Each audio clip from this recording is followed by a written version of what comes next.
Boo. Hi. Oh god. Okay, there we go. Yeah, you are hearing the clickety clacks of me typing.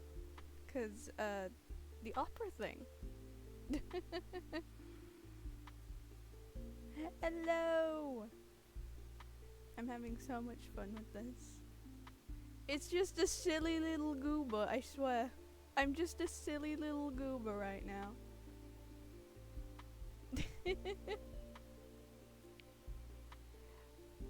It's so wonky. I don't mind. Also, it is like really dark in my room. Arms standing like you're approaching my location. It is like really dark in my room. Give me a moment. Let me see if that could be the reason why. 1 second. There. Oh, yeah, it can register my face a little bit better.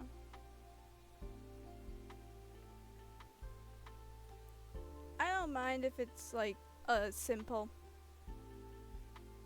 Like it's like, you know. It's not going to be the best because it's like the first one obviously, but I don't mind. I like it. I like it a lot. I do look like I'm going to be approaching your location in like 5 seconds though. I do. I'm coming to get you. Wait, I am. Fear me. I'm slowly getting there. I'm getting there. There we go. Oh no, now I have to put it back in the right spot again. I do have a little wide stance.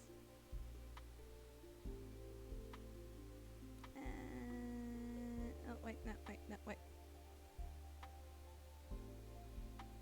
That'll do. I actually do need to get it open. Oh, shit. I just accidentally minimized it. I actually do need to get the game open. I feel like I am far bigger than I should be right now. I feel like a giantess. There we go. Possibly. I do feel like a giantess, which is very funny because Vida is like short, kind of. Wait, let me check. How tall did I make Vida? I have her reference sheet somewhere. 1 second. She's 5'4". She's 5'4". She's taller than me. She's a shorty, but she's somehow taller than me. I am shorter than Vida.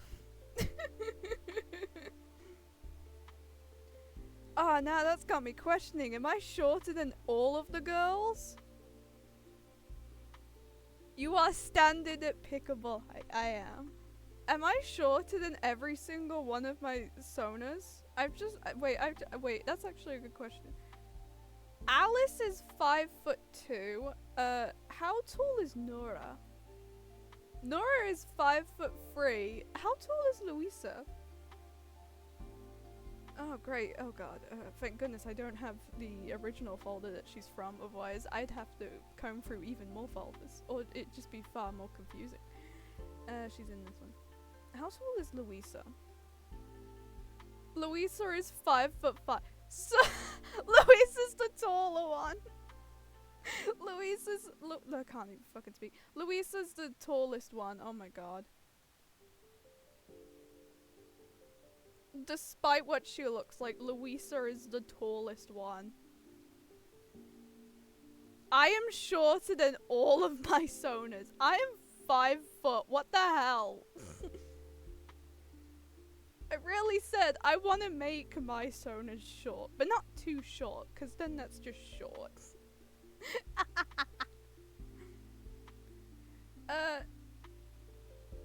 The last place that I need to put it on is Tumblr, because it's Gravity Falls related. I feel like that's the only best place to put it, because it's Gravity Falls. You know what I mean? Like, it could be anywhere. Inventing a new sport. I could genuinely pick you up and throw it so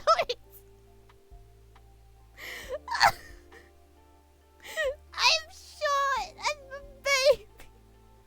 I am baby. I would not be surprised if all of my siblings are taller than me. Because I am, like, one of them is already taller than me. I go up to his shoulders. I go up to my mom's shoulders.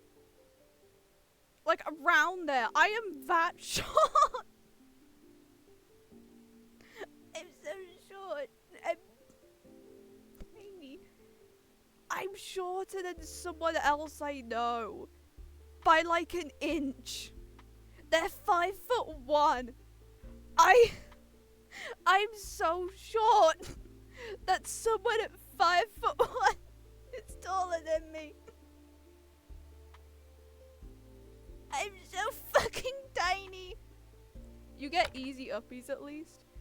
That is a good point. That is a good point. At least I get very easy uppies. The issue is that I don't think I'm that easy to pick up. I have a very bad habit of eating a lot. Despite the fact that I am very skinny, I look like a twig. I assure you, I'm heavy, I think. I could manage it. I'm built like a fireman. Oh no. Oh no. Oh no. This isn't good. I feel like I'm just gonna get casually choked. You'll not escape. Oh no. I'm gonna get picked up by a snake with ease. Oh no. I feel, you know that, I don't know what the sport is called, but it's basically where they get this metal thing and they swing it around at like intense speed and then just fucking chuck it. That, I feel like that's what you're gonna do to me. You pick me up and you're just gonna fucking wing me. You're just gonna fucking spin me around until I get thrown into the atmosphere. I'm gonna die in space. I'm so small. The metal ball. Is that what it's actually called? Grab your ankle. It's that's actually very easy. So I feel like that's the easiest thing to grab out of me. My arms, short. My legs, weirdly long. I feel like that is that actually what it's called? The metal ball? Ah yes. Google, that is exactly what I needed to hear. Metal balls on string.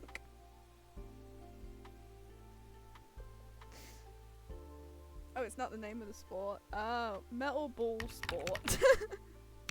That'll work. Petang! Is that how you pronounce it? Petang? How do you pronounce that? Petang. Oh wait, no, I'm pronouncing a sound effect. Hammer throw, petanque, bok, and road bowling. Yeah, I only know it as hammer throw. What the fuck is the wiki's version of it? How do you pronounce the wiki's version of this name? Hammer throw is a different name for the wiki. I need Google. Google Translate, please tell me how to pronounce this. It's French. Okay, that makes sense now. That explains why I can't pronounce it. Pétanque. I still don't know how to pronounce it. Pétanque. What is this? Pétanque. It sounds like a sound effect. It sounds like a little funk. It sounds like a sound effect you'd read in a comic. Listen to it. Pétanque. Pétanque. It's so silly. Apparently the English version is hammer throw or whatever other name there is for it. Oh, goodness gracious, I have Discord notifications. Who even is he? Ah, yes. Here is a face claim for your character. Who the fuck is this character? Who even is this?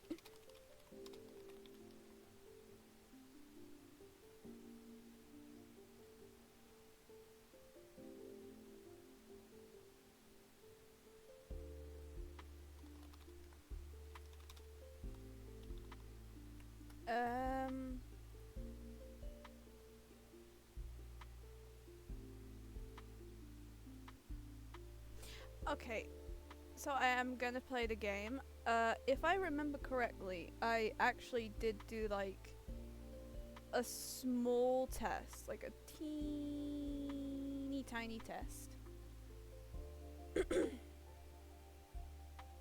No idea what this game is. Oh, you're in for a wild ride then. I've seen clips of it. I've seen people reacting while they play it, and I fucking love it. They go absolutely fucking buck wild. Apparently Stan's round, you almost fuck him. You nearly fuck the 60-something-year-old man in his car. But of course you apparently get stopped. By accident, which is very upsetting.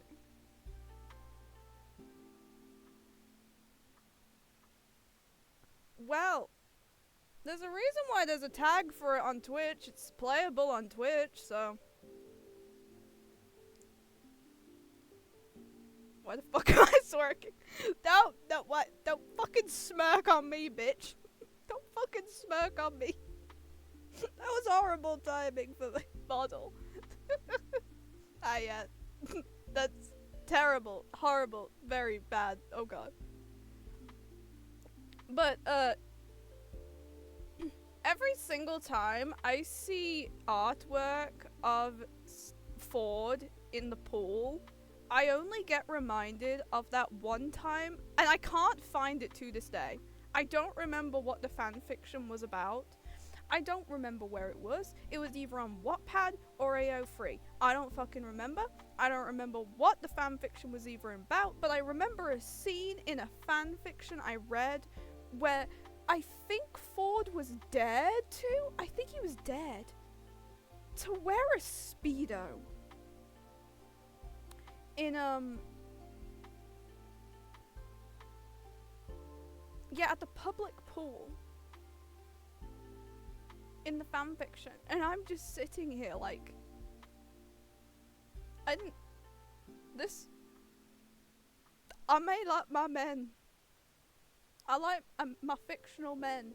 I may like them with trauma, issues, and other stuff, but even I don't want to see that. Also, it was funny. I want to remember why the fuck it was randomly in that fanfiction though, and to this day, I cannot find the fanfiction, and it upsets me.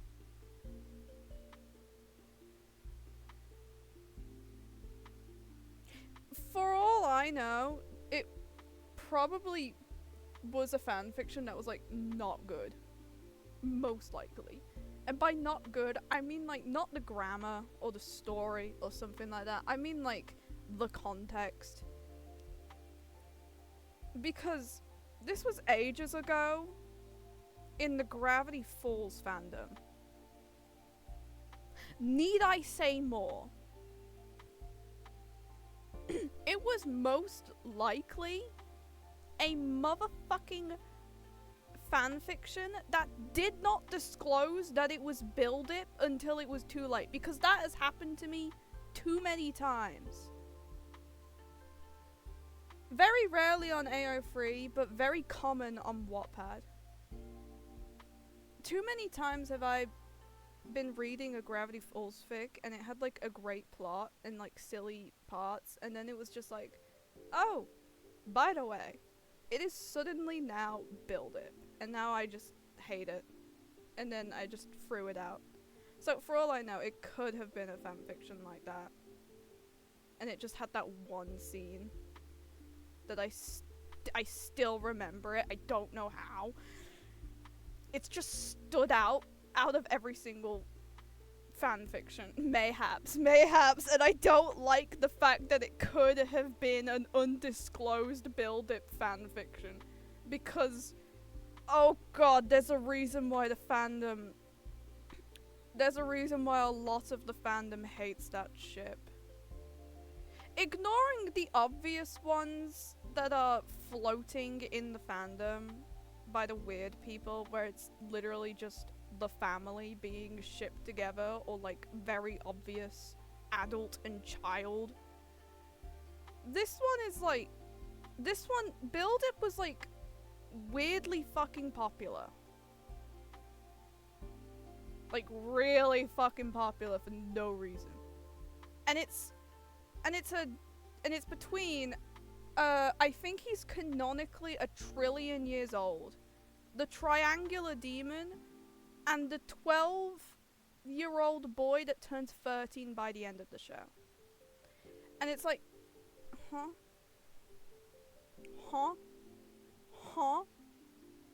You had,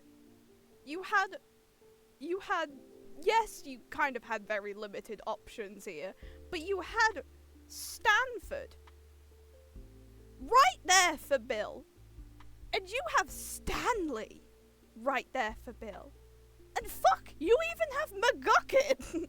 I will take McGucket over that. Oh, now I just really, I'm going on a tangent about Gravity Falls, but god damn it, the game is about Gravity Falls, I can do that. I literally have zero idea what you're talking about. That's a good thing. I feel like that's a good thing and a bad thing. I remember watching the show, but god forbid I remember the details. Oh, I love the show. I love it dearly. Mainly because I think it was V's show that made me realize, huh, I may like my men ungodly older than me. Because I'm an adult, and I still find the Stan twins attractive. Stanford Pine, Stanley Pine, both of them. Men in their 60s, but they don't look like they're in their 60s. That sounds like an anime thing, but I swear, they look like late 50s.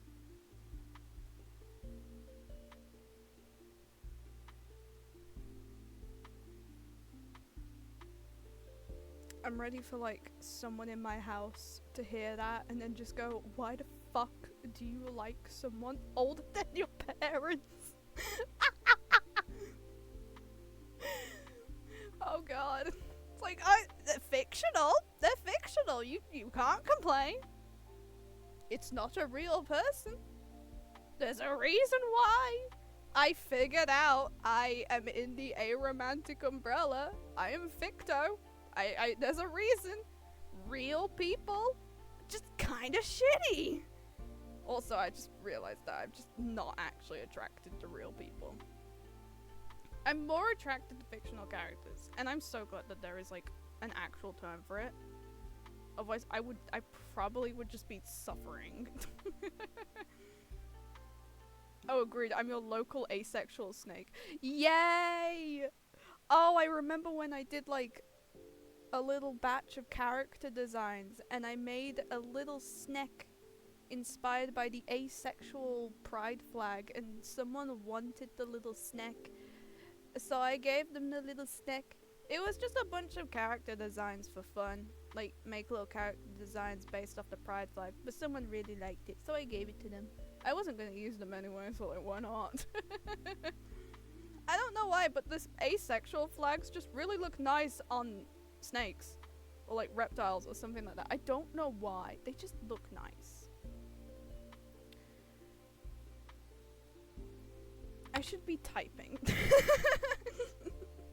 I've been doing all this and I haven't even typed the Tumblr post. This is my amazing argument of I cannot fucking multitask. I can, but I can't. Oh god.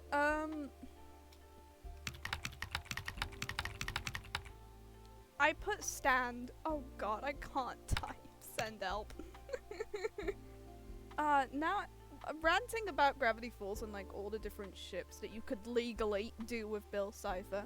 One of my favorite ones that my brain randomly conjured up was Stanley Pines x Bill Cipher. You're not gonna understand anything I'm talking about, but like, here for the vibes. Here for the vibes.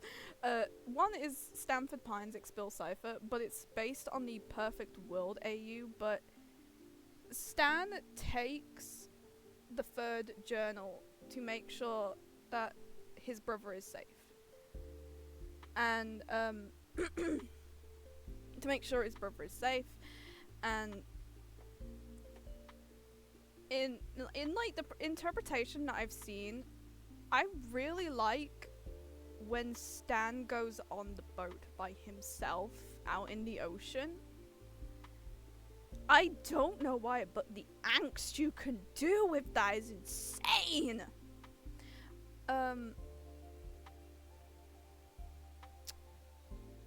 Like, I've seen one already where when he's kicked out of the house and becomes homeless, and he goes on the boat instead of taking the car. I need more of that. I just I need more of it. I need more angst fix where Stan goes on the boat. I am very lost. Listen, I'm the one who rants, and even sometimes I get lost. I feel like that just shows how bad I can go on a tangent for, and then I just completely forget what the fuck I'm talking about, and then all hell breaks loose.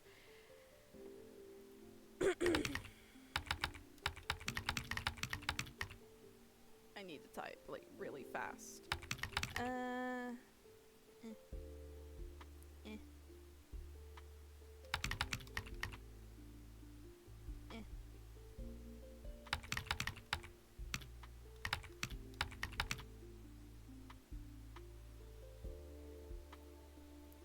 You know what? Those tags will do. I'm not gonna go all fucking out on a goddamn Tumblr post just saying, hey, I'm live playing a Gravity Falls dating simulator.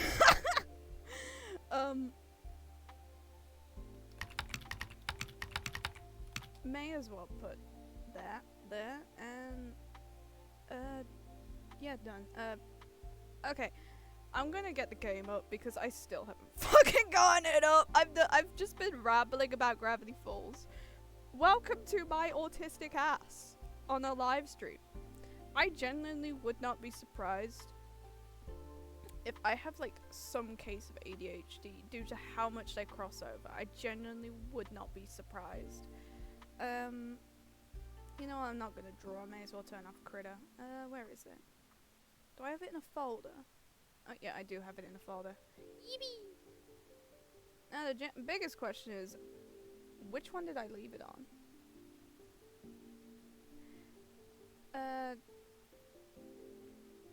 Like I said, I've already played the game a bit. Oh wait, no, I feel like I should just check at least. I've already played the game like a bit to test it out. And it is good. I haven't played it all the way through, but I have like a little bit of an idea. I don't, you know what? Fuck it, we ball. I'm gonna do both routes. I don't know how long they're gonna be though, so I'm gonna be suffering there if they're going for a long while. Okay, it's on that one. Okay, we good. Okay, good. I keep forgetting if it's on the tablet or like the top screen. Okay, so we're gonna black that out while I move everything around, just for like my sanity. Let's see.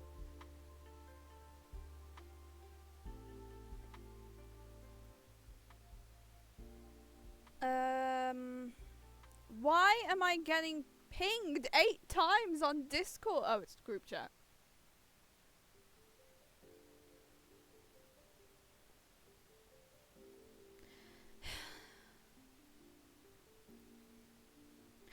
they answered my question on who the fuck that man was. That is actually a good question.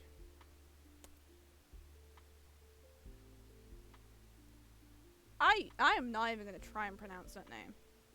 Something from Lobotomy Corp. What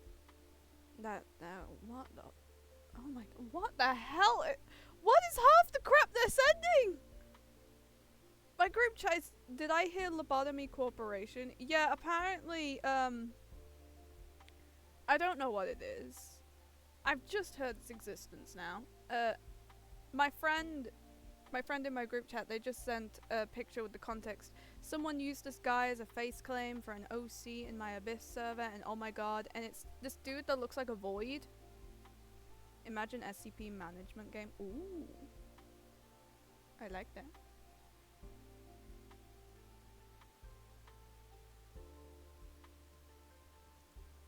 Oh, hello. Yoshi. I am doing well.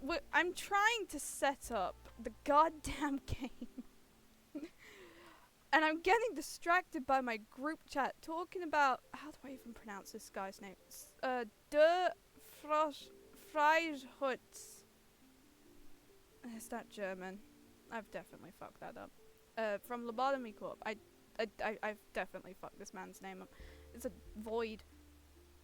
Spell it out. Oh, that is a good idea. I'll put it in the chat. That is actually far easier to do.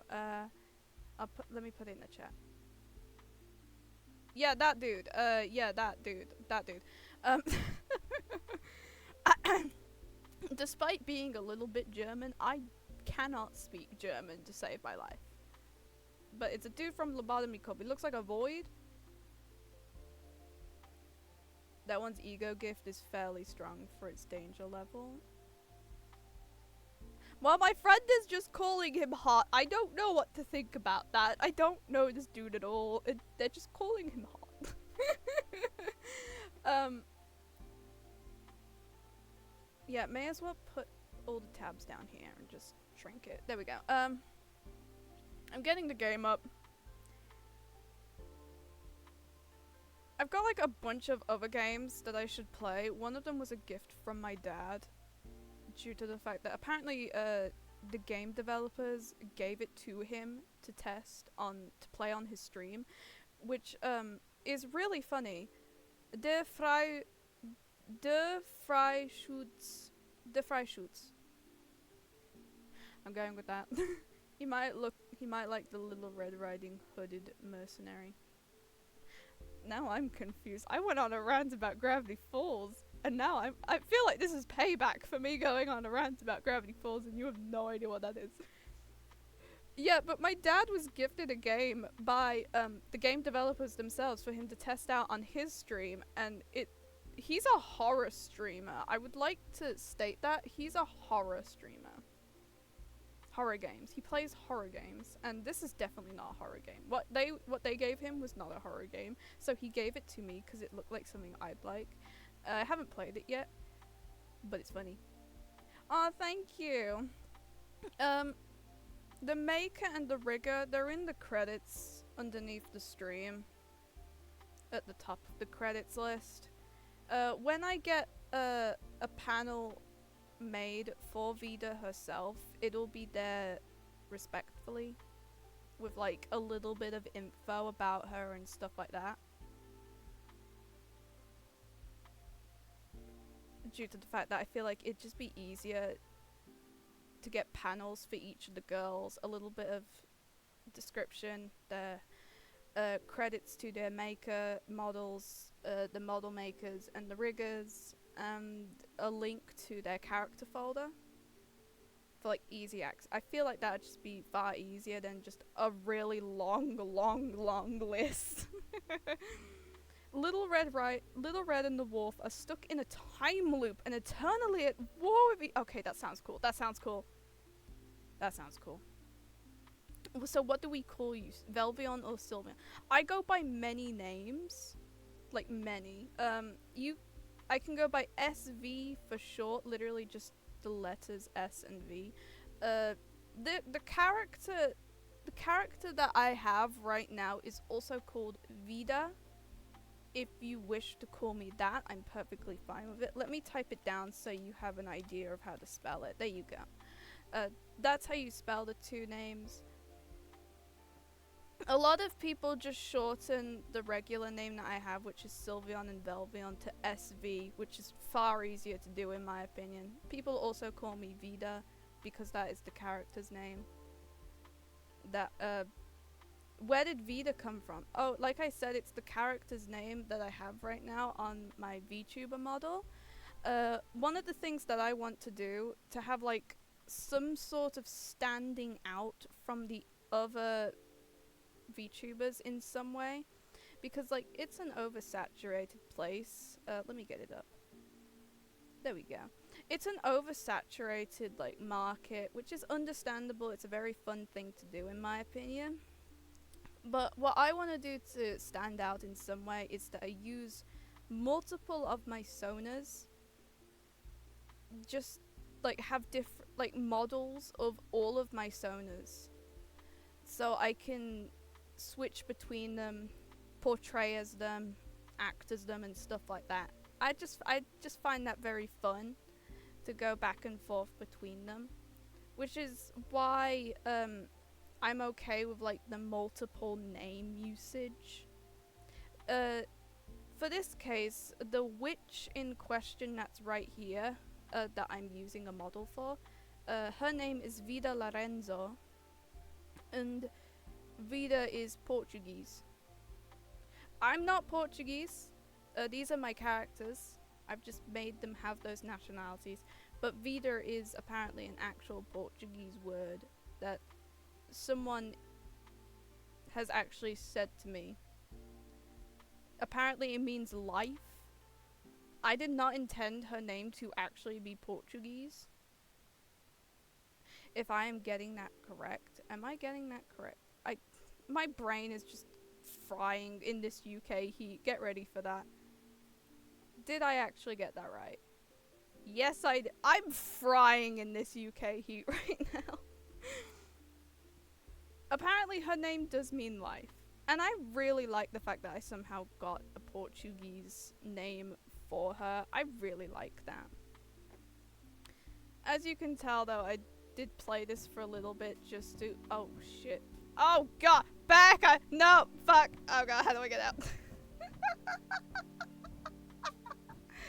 Oh fuck! I meant to like fucking delete it. Oh god. Delete. Oh god. Quit.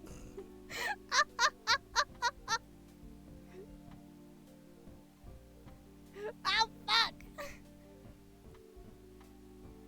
Oh yeah, it does suck. And thank you very much. How do I get out of that? I meant to delete the save file. I guess I could only just override it. Oh, that's so annoying. But I can deal with it. I'm glad that you like the look. I really like the look of witches. Bro got caught. I really love witches. I think it was, if I'm correct, it was my mom that got me into witches. I really love them. And my mom especially loves the Hocus Pocus movies. Specifically the first one. She's not a big fan of the second one because they go all nice and stuff. What about them do you love?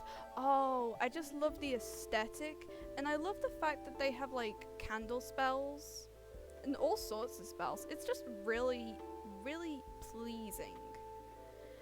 It's very hard for me to say like verbally and stuff like that. I'm more of a visual person. One second, I'm actually putting a candle up right now because it's vanilla and I'm gonna need it. And there's also a bunch of oh, there we go. There's also a bunch of hippie shops nearby us that sell like witchy stuff. And my mom's a big fan of hippie stuff and witchy stuff. It's just really nice.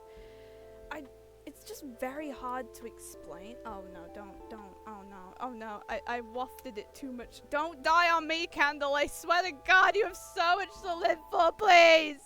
Literally, I've only used you for 1 minute.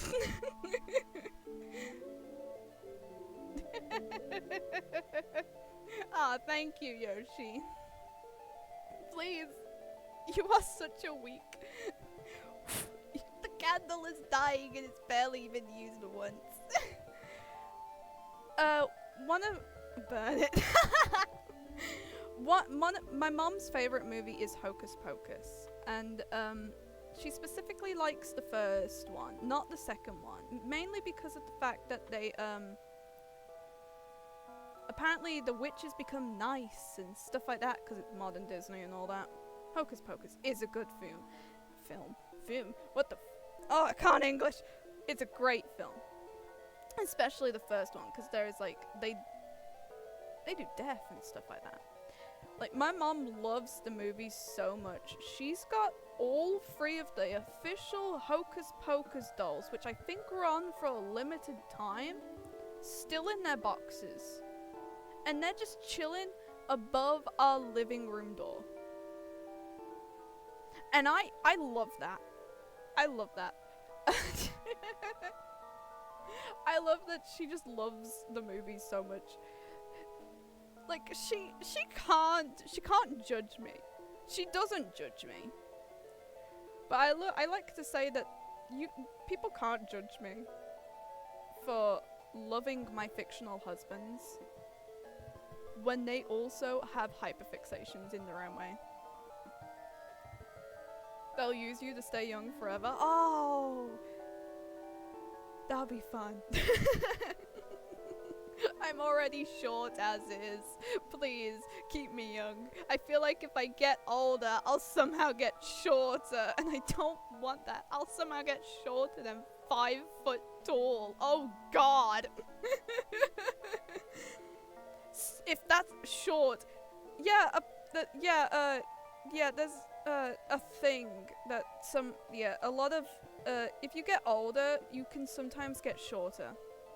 It's happened with my grandmas, especially my dad's mom. If you get older, you get shorter, and I'm already short. I'm like 5 feet tall. I don't want to get shorter. I'm gonna be like 4 foot by the time. I was just asking how short. I feel like by the time I'm an elderly person, I'm gonna be 4 feet tall. If that's even possible. I feel like I'm gonna be so tiny by the end of it. I feel like we should start playing this. I'm guessing you're 5'1". Oh no, I'm straight up 5 foot. No, I'm just not even an inch taller. I'm just straight up 5 feet. I'm so short. I'm from a boy. The snake here, Al is 6 feet. He could just chuck me. He could chuck me into the stratosphere. It's terrifying. I'm a pocket witch. Oh, I love that term. I love that term so much more than pocket watch. I'm stealing that. Oh, somehow I haven't been pinged once while that conversation went on. Oh, goodness gracious.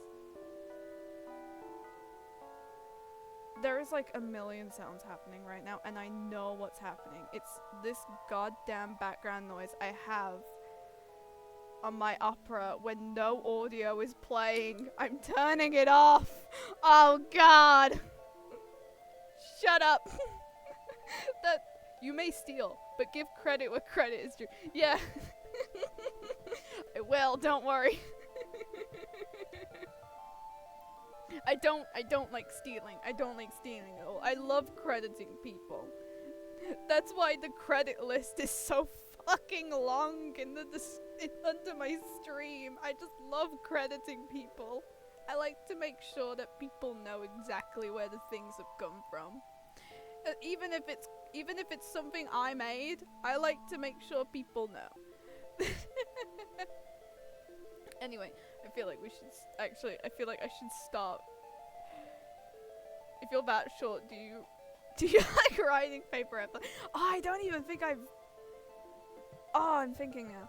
I don't even think I've made an paper airplane. Oh. Wow, I did not have a childhood. Ah yes, I've now classified myself as no childhood from the fact that I've never made a paper airplane. I have crappy ones, but still. Yeah, crappy ones are better than no paper airplanes. I've been hit by a paper airplane, no. Not. It was fun. Anyway. What the hell does this say? I feel like we should just at least get past the blank screen with text. Preferences. How loud is this? Music! God damn! There we go. Now it's at understandable written. Good old road trips. We don't have a car. This is really funny to read. This entire first sentence is really funny to read when one, I've never been on a road trip, and two, we don't have a car. Preferences. Big booba witch. Yes. We love our preferences, and my bisexuality kind of shows that I do. I love myself some big booba witch. But this is really funny to read. I've never been on a road trip, and we don't have a car. In the UK, you kind of don't even need a car anyway. You at this point, that I feel like in the UK, yeah, you don't even need a car. You can just walk there or get a bus or a train. It's more America. To be fair, I like booba and thighs for the simple reason of I need a pillow. You know what? That's completely understandable. I feel you there. I feel you right there. Half of my female characters I wish were real for the sole reason of I would lay on just the portable pillows. I would easily just lay on them. I love it. This is why I probably need a dakimaru, or however, dakimaru. How do you pronounce it? 1 second. Like putting your head on either of them, right? Then head scratches! Oh god, I love me some head scratches. I love me some head scratches. Ignore the fact that you just saw my group chat for a split second. Yeah, I give them stupid nicknames because they deserve the stupid nicknames. How do you pronounce it? 1 second. Okay, I was right the first time. Dakimakura. I love head scratches. One of the things I love is when people brush my hair. I don't know why, it just feels nice. When I do it, no. When people do it, yes. Dakimakura, it's probably why I need one of those. I could just rest my head on it. My brother has one, and he hasn't been judged, despite the fact that there are half-naked anime women on there. He hasn't been judged by the entire family. I feel like I can get one of my fictional old men in drag, no less, and I'd be completely fine. Yay! Anyway, full of promise and ripe with potential for adventure, soul-searching and incredible scenery. That sounds like a big fat lie. I feel like that is. Or at least that's what you thought before the novelty wore thin. I feel like it would wear thin in an hour. I've never been on a road trip, but I feel like it would in like an hour max. As of now, your legs are cramping. You've exhausted your travel playlist 2 times over. Wow! Yo! Our player is weak! Our player is so damn weak. I have had the same damn playlist on repeat for ages, and I still love it. Like, I've I just play the same playlist that has hundreds of songs on it. And I still love it. Our character is just really weak. I searched up Dakimakura on Google. It said people also search for Ahega Sundere Baiwen Balls. What the fuck is the third one?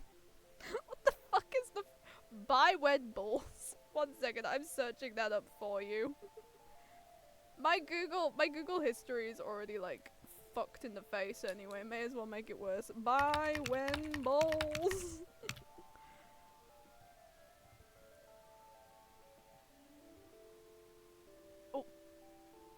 The closest thing that's coming up is apparently a completely different word. That's a no, wait, where did my oh no, come back. That's called Ben Wabbles. That's used as a sex toy. That's the closest thing that's coming up for whatever the fuck Baiwen Balls is. Oh god.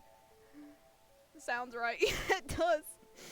The name that you originally showed anyway sounds like one. Oh god. And your stomach is begging for something to eat. On top of all that, you're pretty sure you're lost. If this was me, I probably would have passed out from the lack of food.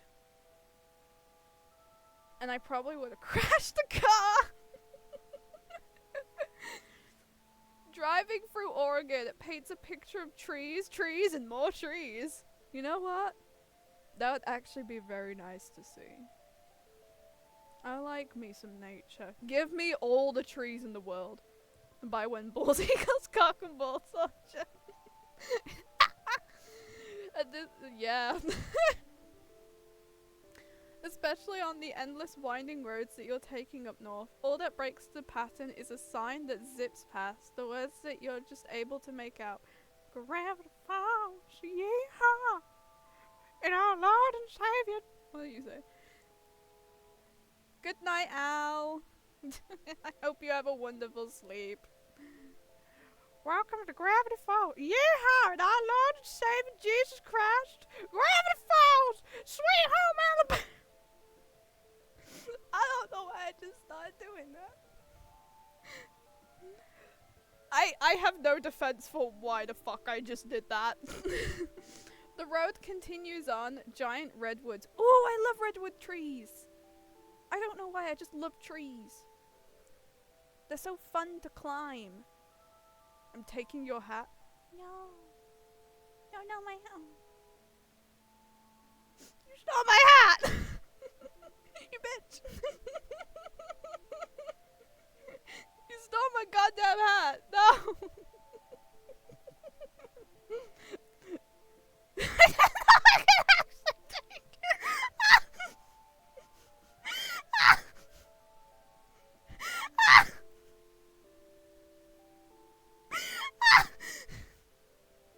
Yes, you can!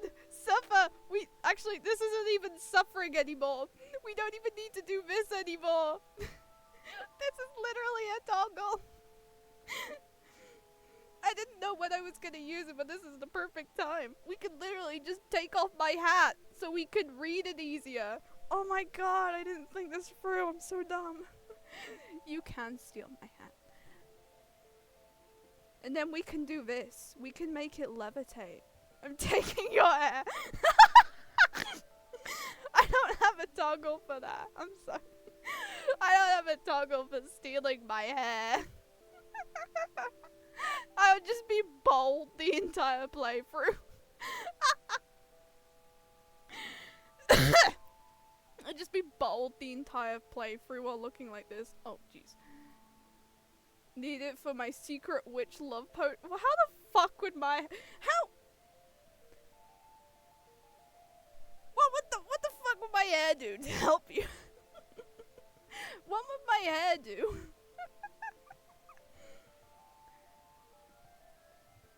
Looming on both sides, you can find yourself anticipating something because as you drive on, you can feel it. Something strange is bound to happen. This entire sentence, it looks like a heart. Oh yeah, the little thing at the top is a heart. Every time I try to pronounce it, I accidentally say it as ahego, which is the fucking hentai thing. This entire sentence, you find yourself anticipating something because as you drive on, you can feel it. Something strange is bound to happen here. Sounds like the goddamn sounds like those goddamn things from the original Jeff the Killer story, where it's like he had a weird feeling. He didn't know what it meant, but he had a feeling. So like, if I take your hair, have I stolen your hairy heart?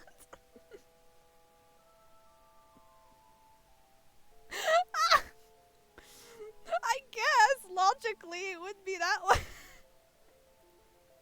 Something weird. Why the fuck did that not appear the first time?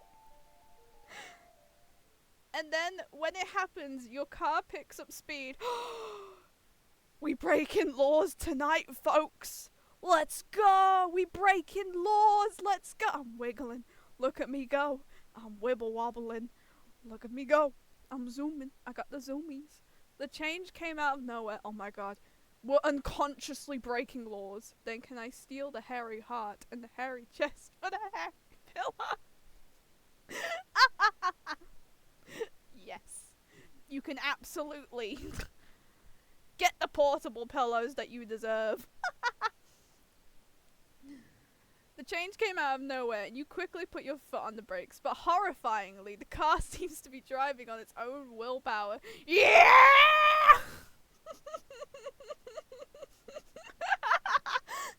That was perfect timing that I read it. Oh my god, the brakes don't work. Fuck yeah, let's go! I'm fucking dying from that. Trying to stay calm despite the panic welling in your chest, you pull the emergency brake, only to find that the car resists and keeps moving forward like something is pulling it. The car begins to rattle, the wheels screech against the country road, and you're screaming until I fucking died! Oh shit! Oh god, I actually did die. Oh god. Hit the car, step on my brake. Step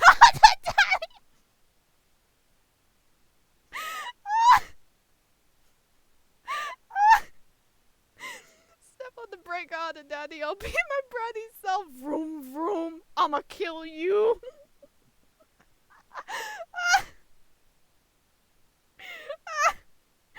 Oh my god, I love that. Oh. Now I should say, despite the fact that I have done a little bit the vrooms and moans. Oh, that's even better. Despite the fact that I did do a little tiny test run to see what the game looks like at the beginning, I have completely forgotten what it looks like. I have a horrible memory. So it's like I'm seeing this for the first time again. It's so pretty. This is like something you'd see in a children's book. I don't know why, I just really like it. There's smoke. Oh shit, so we're not dead. Fuck. Why is there smoke? How are we not dead? Okay, so far I'm loving you, hence hairy heart.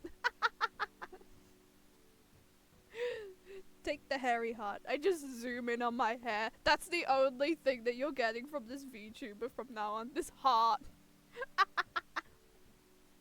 Why is there smoke? How are we not dead? We fucking crashed our car, and from the looks of it, love me back. I do, I love you all. You are my cultists. I love you all. I love all my cultists. I want to know how the damn right. I want to know how the fuck we're not dead. Because one, we crashed our car. Two, apparently it's in smoke. Wouldn't that mean it's on fucking fire, clearly? We are the witchlings. We are the you are the witchlings. You are the cultists and the witchlings. I love that. You cough, fumble for the door, and manage to undo the lock just before the door is wrenched outward from your grasp. Huh? I know nothing about cars. What does this mean? Something lands on your shoulder. The car? Did the car land on our shoulder? Are we going to get crushed? Oh. the car is smoking. It's rebellious. A hand. A hand falls on us.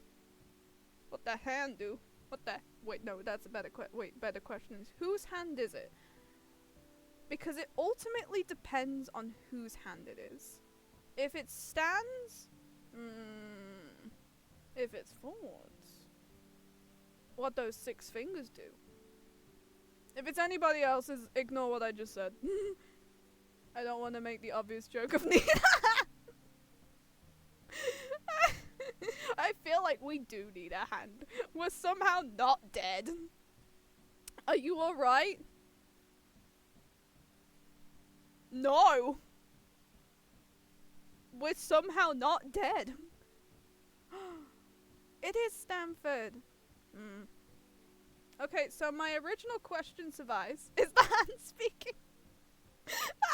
Yeah, it's just an omniscient hand. Omnificent. I can't pronounce it. Now this man, I would like to alert you if you don't know. This man has 6 fingers on each hand. On both hands, 6 fingers. This man can get freaky. Is what I'm saying. What I'm saying? What do those fingers do? So go right ahead. More grip, more grip, more grip, more grip. That's right, folks. More grip. Even more grip. He's got 6-fingered hands. Intense grip.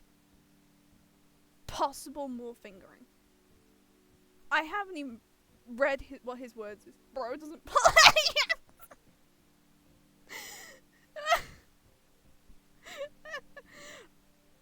Oh no, I feel like the yanking would be Stanley.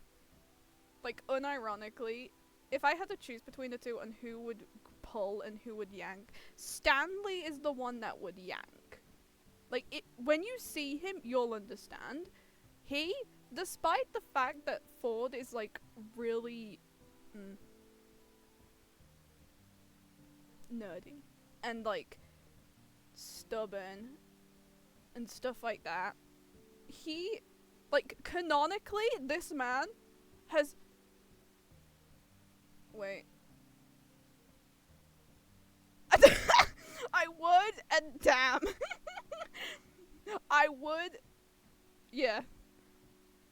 I would yank if I could reach. This man is like 6 feet tall. Both him and Stan are 6 feet tall. I am...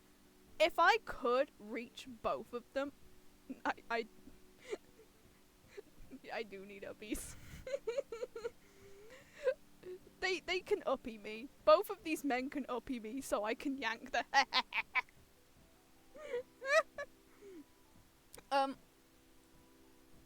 If I had to choose though, despite the fact that Ford is like looking like this right now, and he's like science-y, and he loves the supernatural and stuff like that, this man, I shit you not, has never fucked another human being.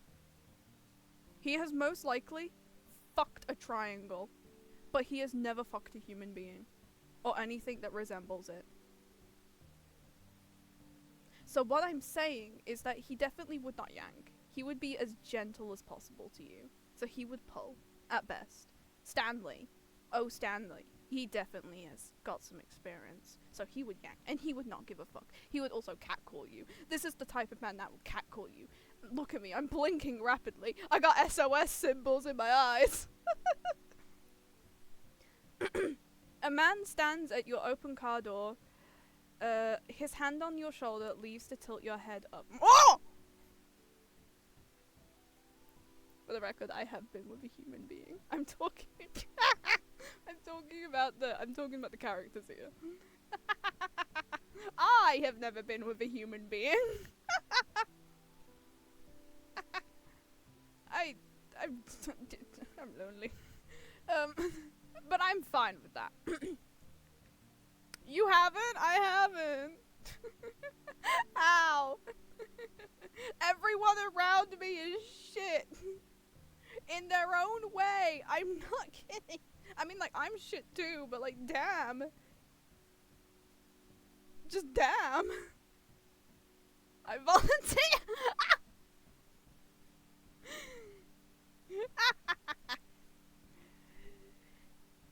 Also, Jesus Christ, Ford. His hand on your shoulder leaves you to tilt your head up. Kinky. Very kinky indeed. And he pulls a why the fuck are you flashing me? He pulls a flashlight from his coat, shining it in your eye. This motherfucker just straight up flashed me! I'm one hell of a cuddler.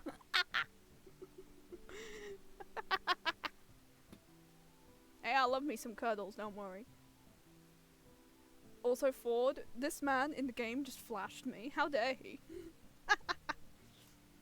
2 blinks and he lets your chin go. No! Hold my chin!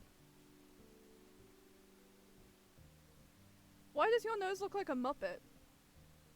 Why does his nose look like a Muppet?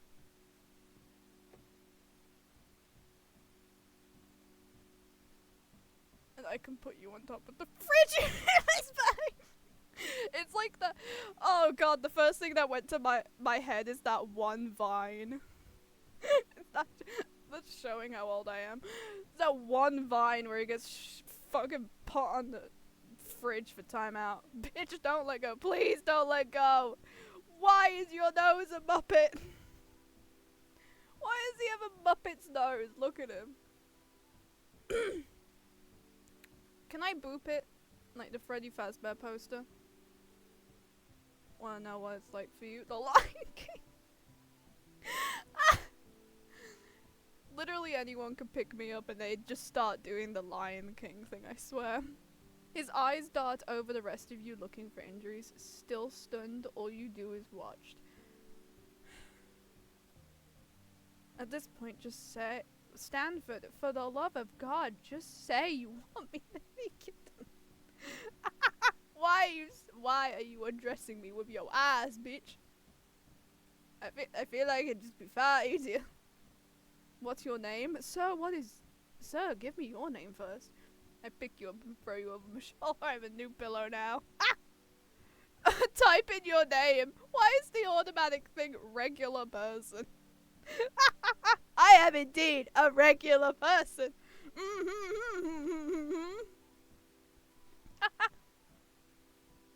One thing I do know about this game that I really, really love, I seen a post about it on Tumblr that informed me about it. Name yourself Morp. Oh, I have a great idea. I'm gonna call myself Vita Morp. Giving myself a last name. Just a random ass last name. I have a last name. Vita has a last name. We're just gonna change it to Morp for this. One thing I do know about this that I learned from a Tumblr post that I really enjoy is the fact that apparently, the developers of this game made it so you are literally incapable of calling yourself Dipper or Mabel. Which, for context, is the 12-year-old the 12 to 13-year-old great niece and nephew of Stan and Ford. And I like the fact that you are literally incapable of making that your name in the game. What does it do if you try? If I remember correctly from the post, I actually don't remember. But if I remember, like, if I try to recall, it's something like change it or just no. I mean, we could try it now. I think it was Link Undertale. I think it was like Undertale. What do you mean, like Undertale? Not Link. Funnily enough, I've never actually played that game. So what happens in Undertale? What does it do if you try it? Whatever the hell you're talking about.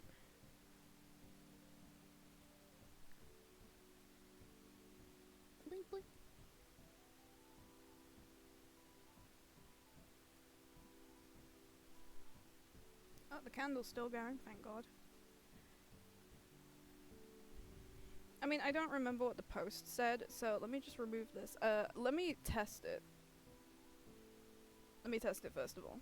Like, if you name yourself Sans in Undertale, the character in the game Sans gives you a message saying nope.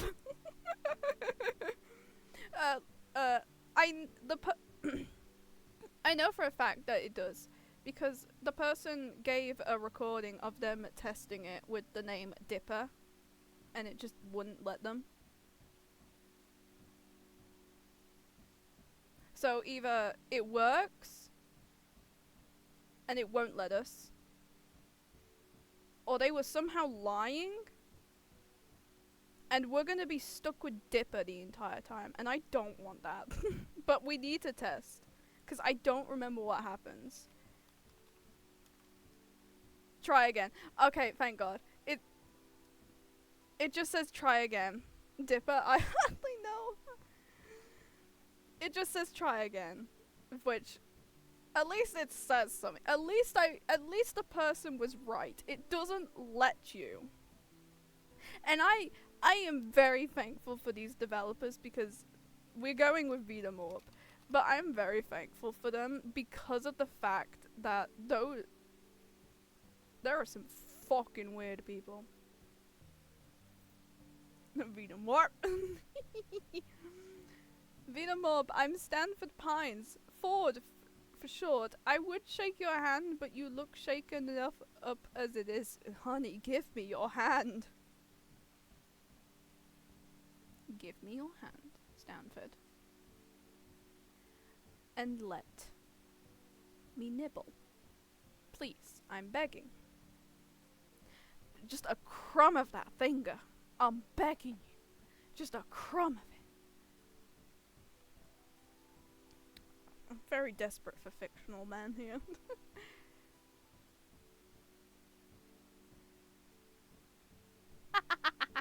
Because they don't like pedophilia. Man, I hope you love me because I love it. Oh yeah, I hate that sort of stuff. I hate that stuff too. But I'm glad that the developers put it, because it's just fucking weird. There are actually people. I've seen it. I think that I'm having a casual day on Tumblr, and then I get flashbanged by a random ass user I've never seen before, just going, hey, here's my really weird ship that's actually just straight up illegal and disgusting.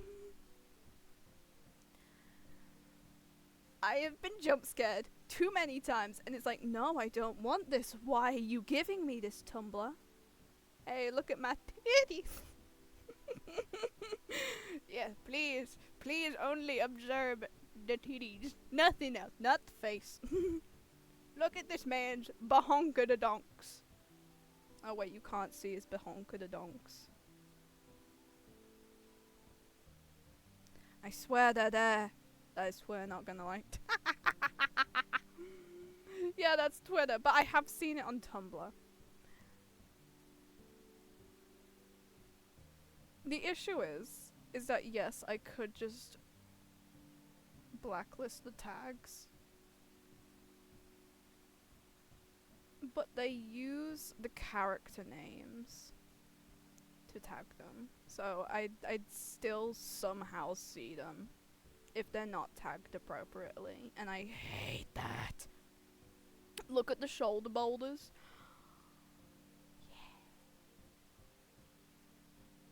I know that song. I know that song. Look at his broad ass shoulders.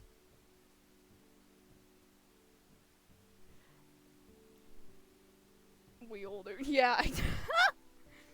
One thing I don't know about Stanford's design is, what the fuck is this strap? What is this black ass strap? What does it connect to? What is it for? Is it because it's not a part of his turtleneck? It's shown the strap is style, No, yeah, you got a point. You got a point. I do know he canonically has a fat ass, though. Stanford has a fat ass. I don't know why, but the animators just gave him a fat ass. Also, you may snuggle. Everyone is allowed to snuggle. Do you? Do I have a fat ass? Vida does indeed. Actually, a lot of my characters have fat asses.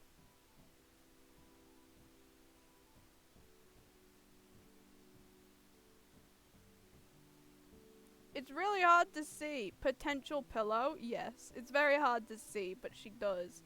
I think the one with the biggest potential for snuggle material is Nora. Look at her.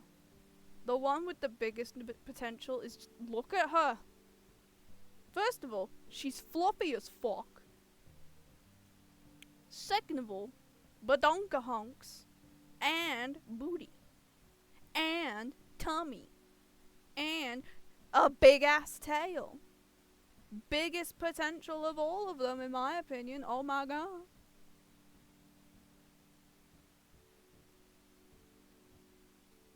As long as they don't have tuna for dinner while I use the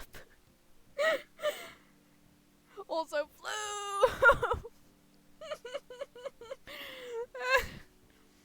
I get the fucking tuna comment. I assure you that's most likely not gonna happen. You seem fine as far as I can tell, but you shouldn't head back out there anytime soon. Where on earth were you driving in such a hurry? I don't know. My death sentence, apparently. You open your mouth to explain when a voice calls from inside the house. Now that could be a potential of 3 people. 2 of them are adorable beans, and one of them is a hot man as well. Another hot man, actually. Oh, it's the hot man! I'm deciding between Vita's hairy heart or the living furry pillow Nora. Poindexter, this better not be one of your experiments again. I've had this place rebuilt too many times. Reverend Christ! Not just Ford's fault. Dipper summoned the dead ones. Also, it is the other hot man. Now this is the man that would yank your hair. The one on the left is the one that would pull it at max. The one on the right is the one that would, oh, definitely yank it. The owner of the voice walks out of the house and stops slack-jawed at the side of your car in the side of your, guessing, his house. Also, he just got out of prison! The fact that he has canonically gone to prison multiple times as well. This man has gone to prison in Colombia. This is definitely something he would do. Really? He has! Stanley has canonically gone to prison like multiple times for various reasons. Also, apparently he is canonically stripped for quote-unquote edible flower, which definitely is just another way for saying cocaine. This man has stripped for cocaine. This man's got some wild shit for him going on. Look at the fucking gold chain on him. Gold chains for old men. Look at him flaunt it. Look at him go. Wiggle, wiggle, wiggle. Oh, which part of the UK? Oh, I'm not the best at, like, geography. I should state that. But I am, like, I'm not gonna be, like, absolutely precise, but I'm in Yorkshire. Like, around, like, the best, like, I'm not gonna be precise, but it takes, like, 2 trains, like, max, to get to Birmingham for me. I will just leave it at that. Also, it's really easy to get to Wales, where I live, apparently, by car. How do I know? I've been to Wales. To the beach. It's very nice.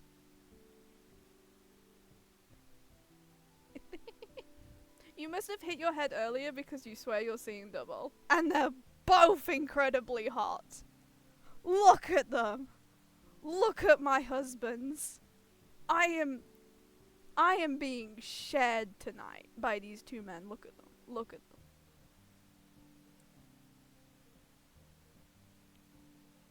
One has... Yeah, I have been mistaken for American somehow. Don't ask. I am British. Thankfully, it is obvious. Apparently, people have mistaken me for being American. Oh, you poor soul. Yeah. Another thing that somehow someone mistook me for was being a man. Not because of my voice, but because of how I type. Which is like, what the fuck? We gendering typing now? And to this day, I am still surprised by that. Yeah! Apparently, due to the way I type, a bunch of people in one server thought I was a dude for so long, and the only way they knew was because, I had just said it. I took a picture of myself holding, the book of Bill that I had got, and they were like, "You're a woman?" Nah, you're a man because you're like 6 fingers.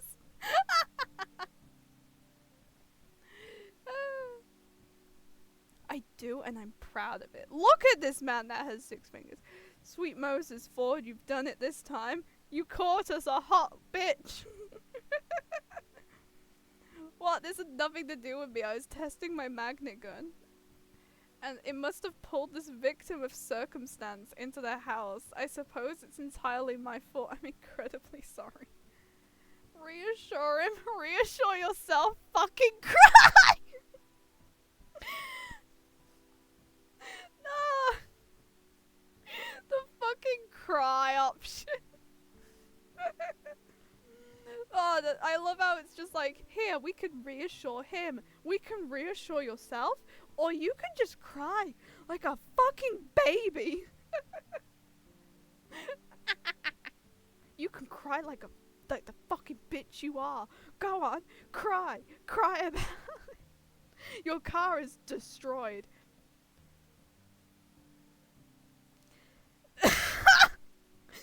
Bro, not gonna lie, if I was a woman, someone called me a man, I'm sending a selfie and cupping a titty and saying, unless I'm obese, I'm pretty sure men don't have titties. I'm gonna reassure him. We must reassure this man. Despite the fact that he just demolished our car and could have killed us. I feel like we have every right to cry or reassure ourselves. But you know what? This man is hot enough to reassure him. Unsure of why you're reassuring this mystery man who just wrecked your car, you give an awkward shrug. It's alright. No, I must have done something wrong. A wire mix-up perhaps? Or the... What?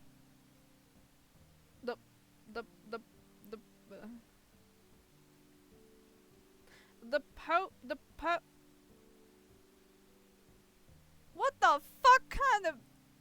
Ah, yes, you wrecked my car, but it's okay. It's not your fault. It's the pigeons.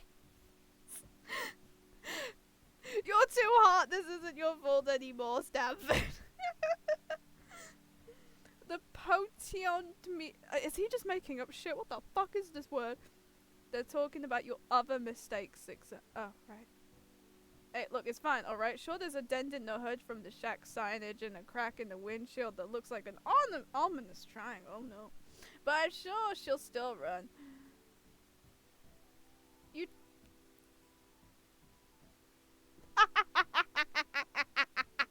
But let me have this. I'll let you have it. You try to start up the car, it sputters, but ultimately nothing happens. Shit.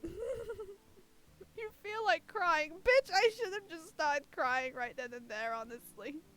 Ew. Well, let's call a tow truck for this unfortunate soul here and forget. I'll take care of it. Oh no. Oh no, I don't trust this. You're right, it is cheaper to tow it yourself, Six, to get that magnet cut out again.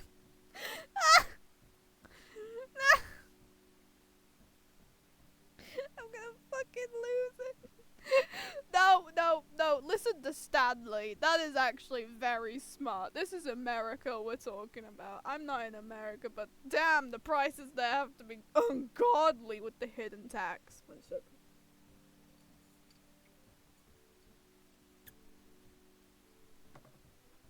Anyway. What? You fix this mess? I figured out a few alien things. Yep, we're fucked. We're fucked. No. No, we're definitely fucked. So, this is not alien vehicles? Alien spacecrafts? No. Yeah, we're fucked. We're not even gonna have a normal car by the end of this. Nah, you kidding me? I'd take some sort of miracle worker to bring this baby back to life, and this miracle worker is on vacation.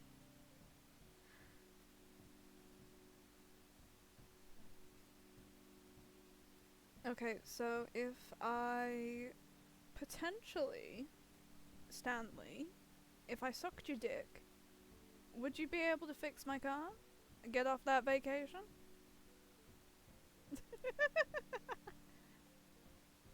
Oh, I love that song! I love Fly Me to the Moon. Stanley, a moment. Oh. No, come back! I was only joking about the dicks. Okay, that's why I was being genuine. But like, seriously, come back! Do you know VOD?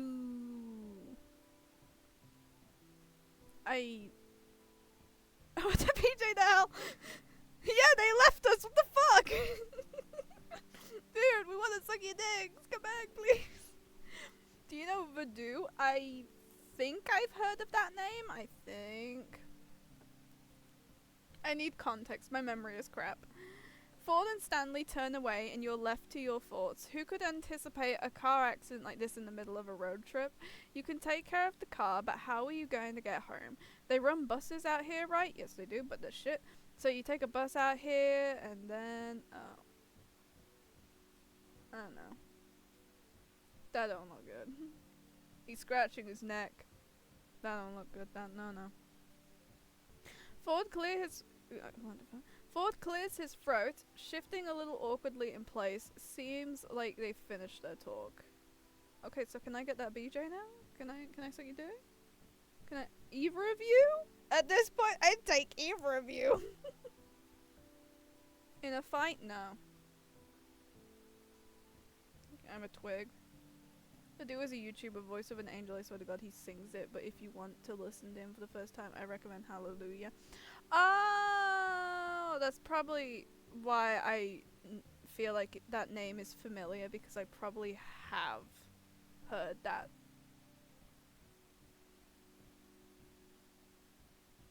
That's probably why that name is familiar. So there are a few options. My brother Stanley here can drive you out to town to find a place to stay for the night, or you could stay the night here. We have some maps and information you can look at in the gift shop, and in the morning we can help you with your car. What do you say? I'm not gay, but...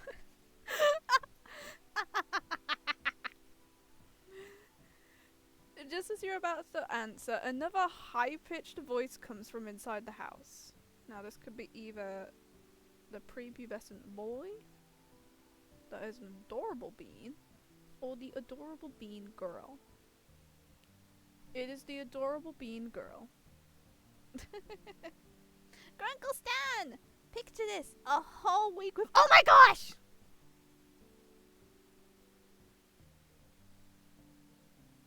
I just got yelled at so badly, I pressed the wrong button. Hold on, I'll be right back. Need to say hi to one of my regular streamers, which you will be.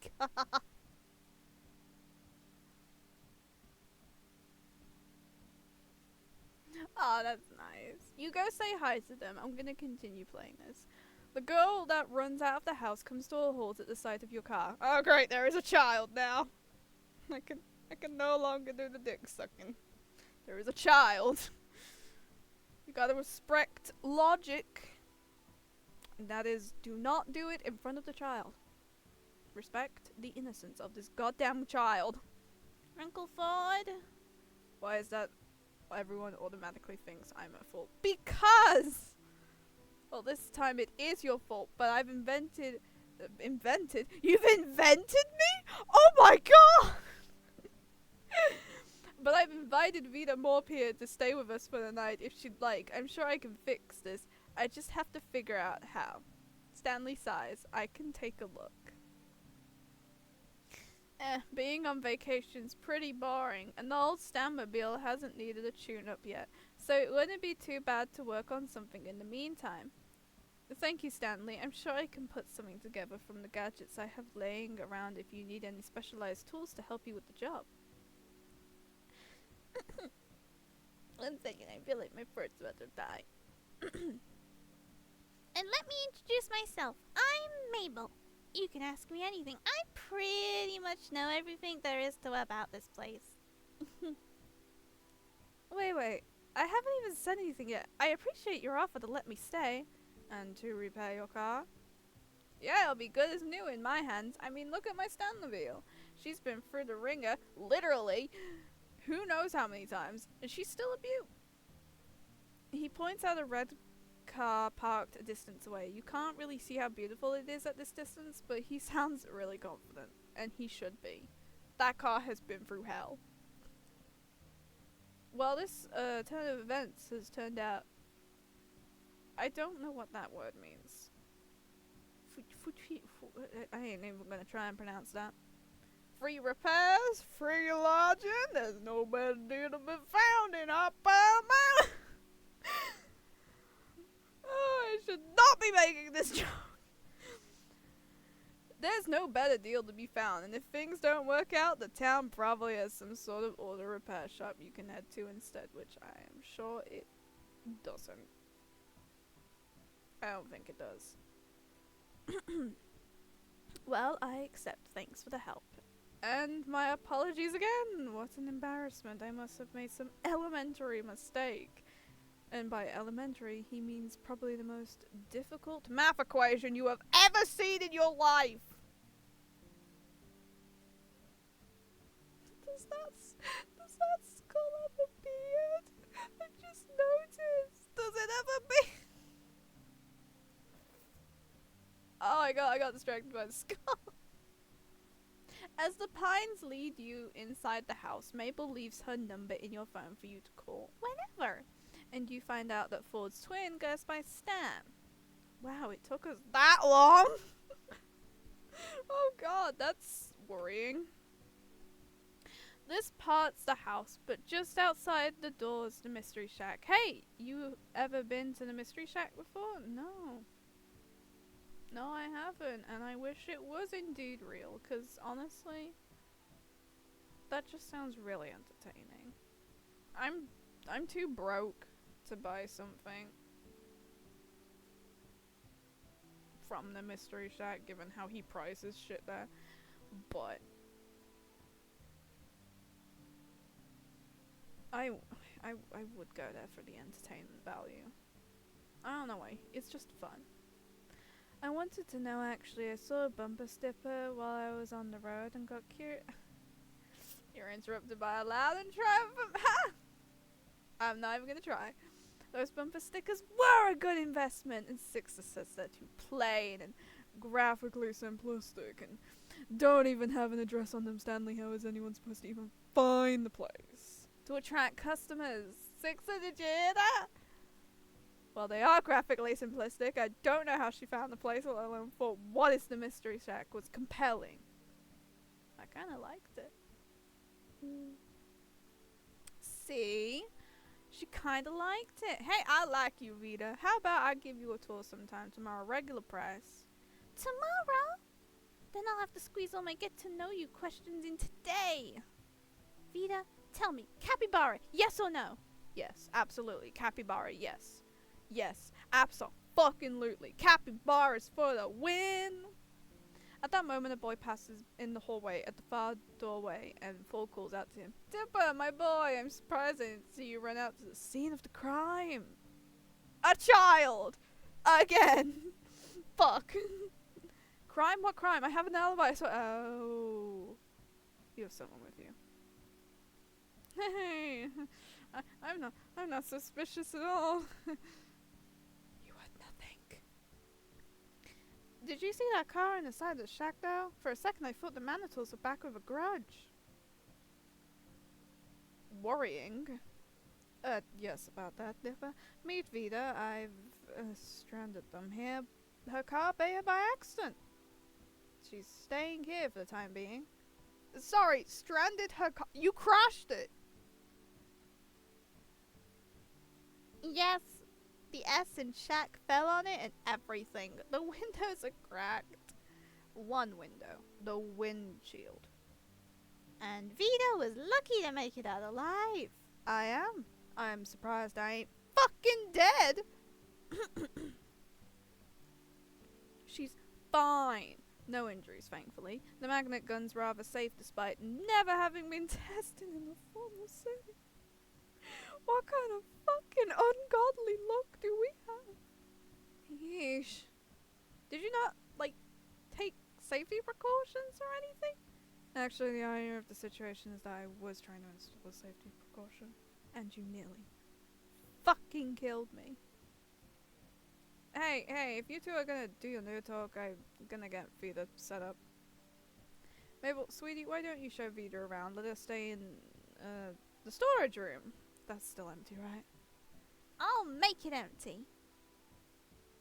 The rest of the day consists of Mabel showing you the storage room you'll be staying in, the kitchen, the living room, the hallway, the bathroom, and pretty much a comprehensive tour of the mundanities of an irregular house.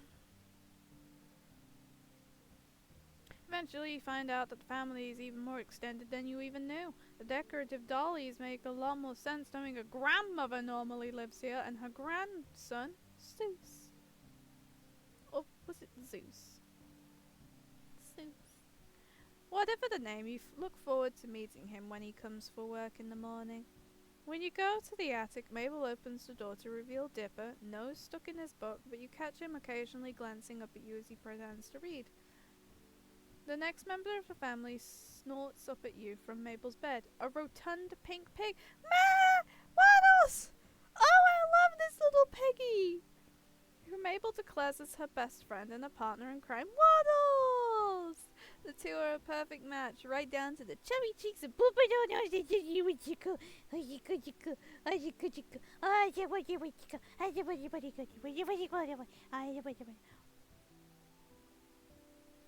Waddles is adorable. And in the evening, though you've still been in disbelief over the state of your car, the family dinner and the after-dinner TV marathon you'd been invited to made it seem like a normal guest stay rather than a forced circumstance. Oh, hey, Bill. Hey. How you doing? Chilling up there. Returning to the storage room Mabel had shown you earlier, you find an air mattress waiting for you and more pillows and sheets than a summer night wants. That looks like your stereotypical Airbnb where people will fuck. And I am all here for it. Especially if it's Stanford and Stanley. Where are they? Where are they? Hell, I'd even take Bill at this point. I said it. I'm a freak. I'd take the demon. You wake to the weak glare of sunlight streaming in through the small high window in the wall. You can't remember your room having this kind of feature, or any hotel or motel for that matter, and then yesterday comes coming back. Yeah. You glance at the time to see that you've slept into the afternoon. Experiencing the accident yesterday must have tired you out. This is like jet lag.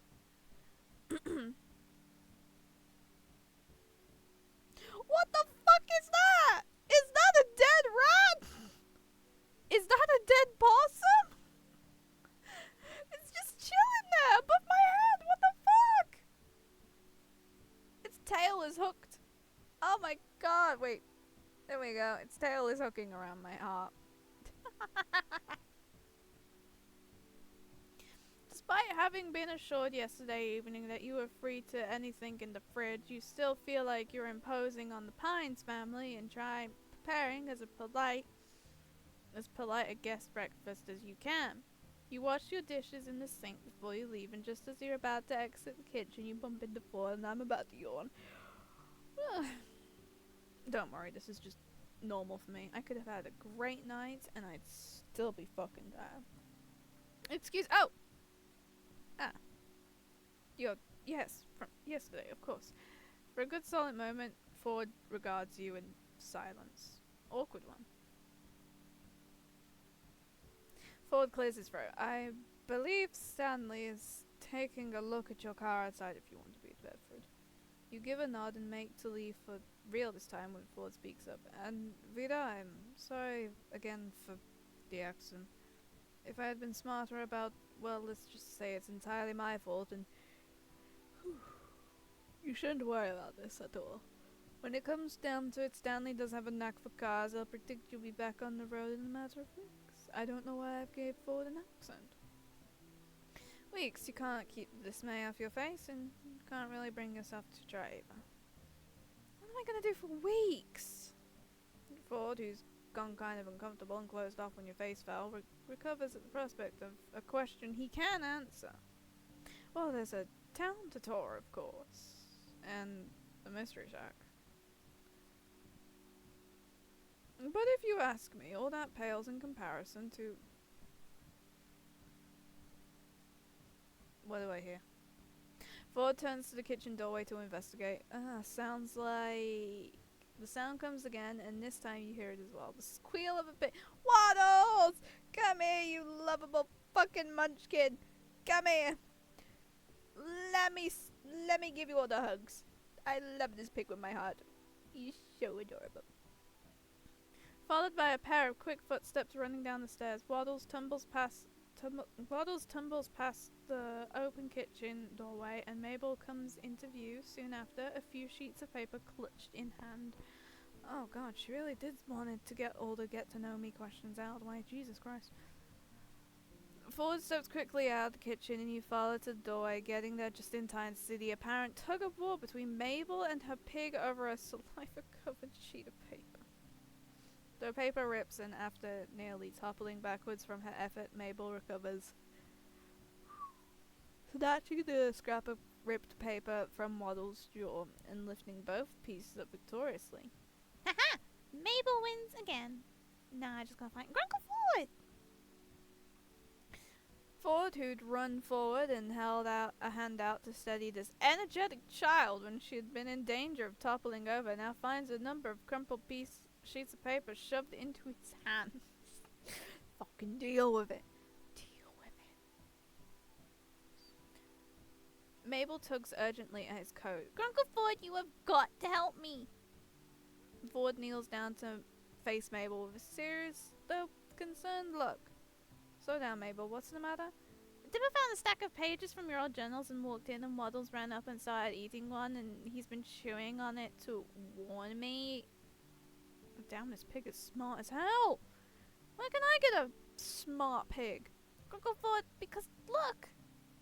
Mabel takes the ripped half of paper. Yeah, I know my English very well. I swear. Ford takes the ripped halves of paper back. Why the fuck am I calling Mabel Ford? Damn, I can't English! Mabel takes the ripped halves of paper back from Ford's hand and joins them together, holding it up for Ford to see. Oh my god, I can find my English.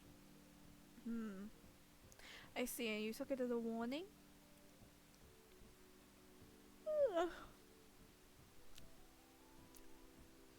Yes, it says here that it eats small dogs, and Waddles is a small pig. But he sort of looks like a dog from far away, and Waddles must have feared for his life. We must protect this pig at all costs! Waddles seems to second this notion with a snort, or not, as it seems the pig is lounging adorably a short distance away in the hallway. You can't imagine what the dangerous predator could be. Some kind of wolf? Something bigger?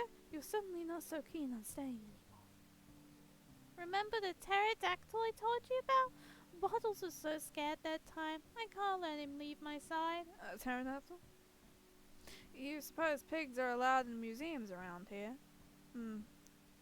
How about I finish that repellent I never got around to completing? Now I'll keep Waddles safe from harm.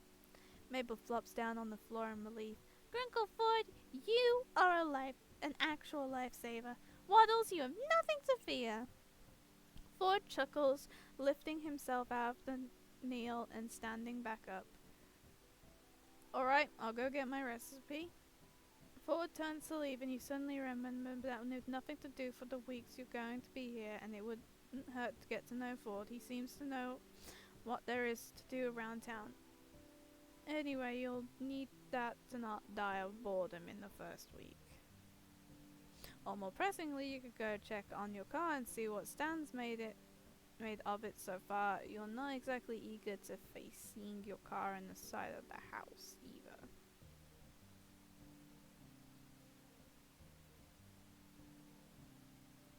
Yes, override it. Yay. Oh yeah, I could just do that. There we go. Which one am I gonna do first? I'm gonna do Ford first. In my original testing, I did Ford. Ford, wait, need a hand with the recipe? I can handle it myself. Are you sure you couldn't use a hand? Or maybe a mouth for that dick? Bitch, I have literally nothing else to do. For God knows how long. Let me help you. I beg a fee.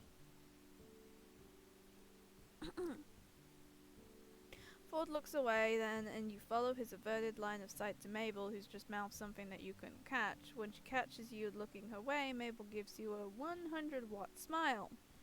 The picture of innocence. Ford rubs the back of his neck.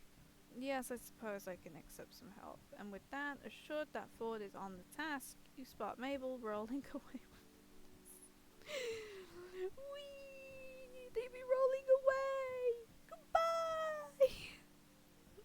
Goodbye, little Mabel and little Waddle. Goodbye! Before we get started, I suppose I should give you an introduction. Vita, tell me, do you believe in the supernatural? Absolutely. Mother in Christ! I'm a fucking witch!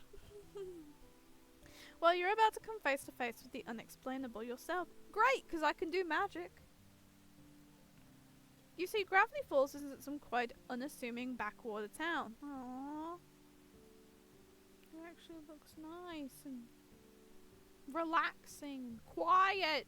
This is the type of shit my mom would like. Much more lurks below its surface. Ford pockets the crumpled journal papers and gestures for you to join him as he walks. You do and follow him through the living room and into the gift shop. What the fuck was that background? was that a framed picture of Stanley right there? For example, you must have heard Mabel mention a pterodactyl. Most would say none exist in the living world today, but I say, not if you know where to look. Ford reaches under the cashier counter and retrieves a packet of vintage-looking gum. Why the fuck?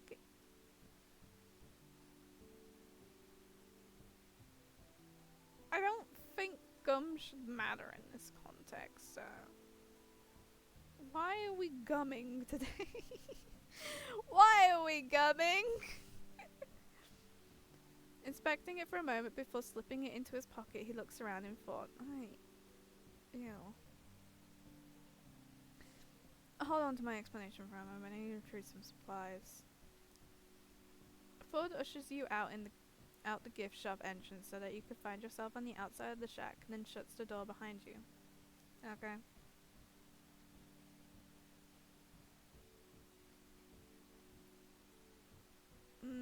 Respect. You correctly and politely just stand out here until Ford arrives. You maybe scan the sky for a pterodactyl while you wait. Not too long later, the door opens behind you and Ford joins you outside. Ooh, Jesus. Could I stop yawning every 5 seconds?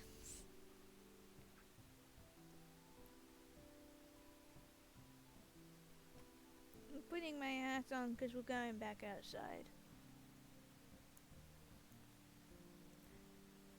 Looking no different than before, he must have stored whatever supplies he went to retrieve in his coat, but the trench coat falls too naturally on his figure for him to be hiding much, as it fucking should, because he's hot as fuck.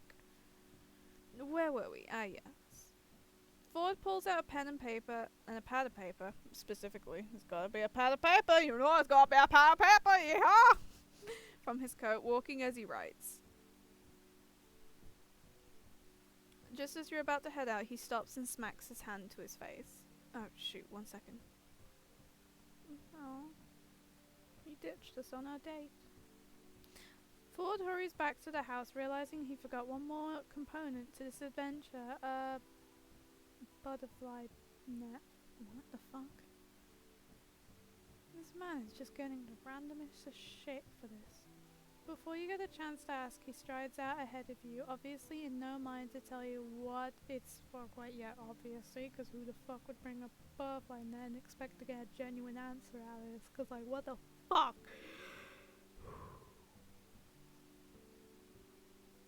The pair of you walk past the shack and down a well-worn path into the trees surrounding the house, sunlight peeking between the pines. He double-checks whatever he scribbled onto the paper and tucks it back into one of his coat's seemingly infinite pockets. This man has infinite pockets. Can us women get infinite pockets? I beg to Christ, I want infinite pocket. I want a pockets. I just want a crumb of pockets. Please, I beg of you. Like, what the fuck am I doing? Can I stop yawning every 5 seconds?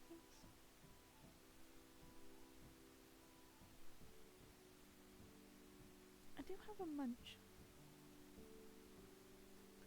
He stops and turns to face you with a definite nod. My recipe for a repellent called for a sprig of lavender, 2 thin slices of ginseng, and a drop of blood,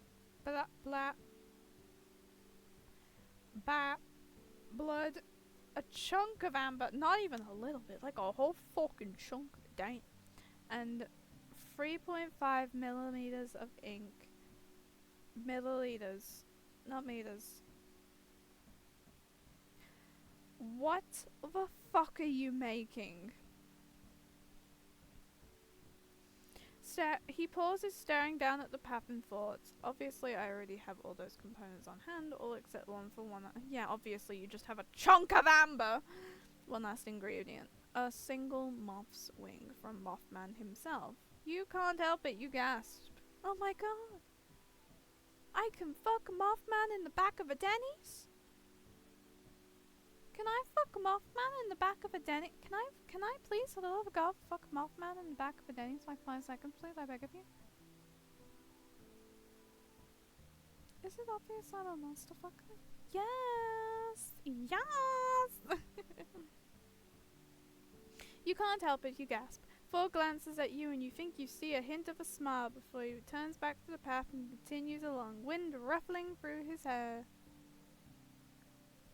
You see, Mothman is the very creature on that page that Waddle seems to fear. Using a piece of its cell should ward it at that.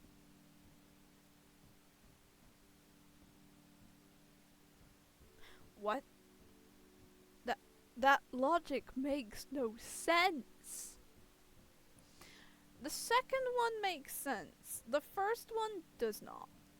Or at least lead it to believe that Waddles isn't for eating. I would have already completed the repellent years ago if I had managed to collect the wing. Was it too difficult? Oh, I just never got around to it.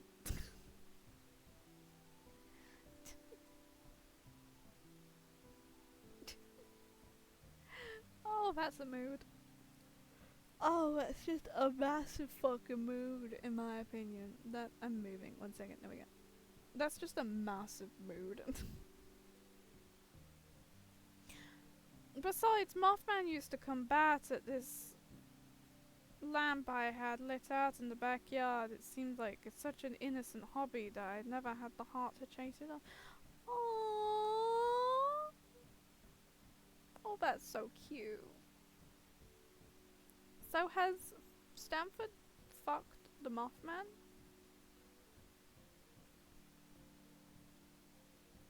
Is there like art of this? I would love to see it.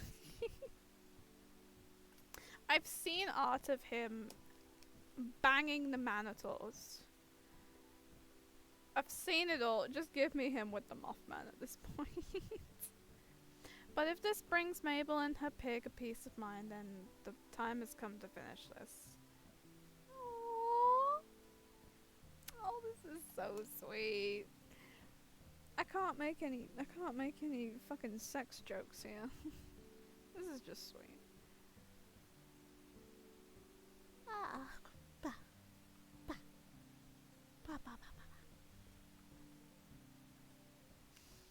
Sunlight filters in through the trees, causing dappled shadows across Ford's coat as he leads in front of you.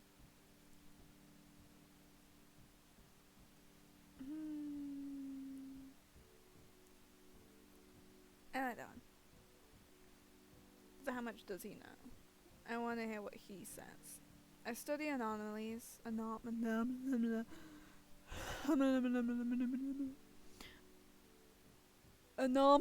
There we go. Anything unusual, strange, and just plain weird. I began my research in this town because it was and remains a hotbed for paranormal activity. I made this exact trip years ago. Oh my god, can I start fucking yawning? I don't give a shit if it's nearly midnight. I will see through to this.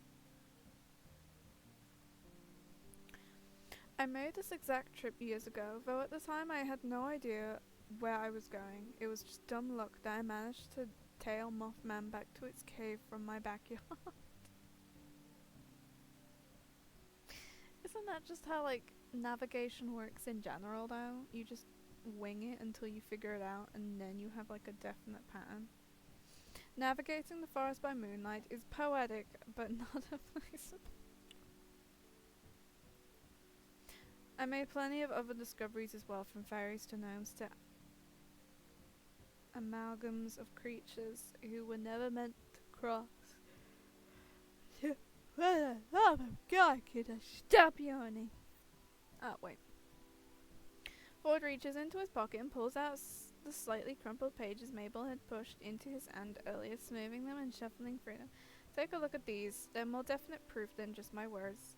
You accept the pages from him and find that they're scanned pages from some sort of journal. Just as you had heard Mabel say, fluid cursive tells of Mothman, beard cubs,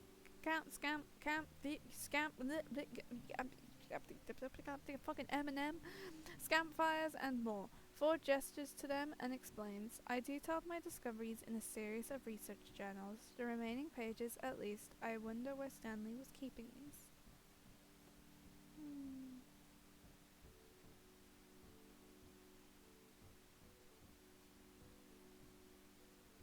I like the top one. Bitch, I'm an artist, of course I'm gonna ask. Yes, of course, who else?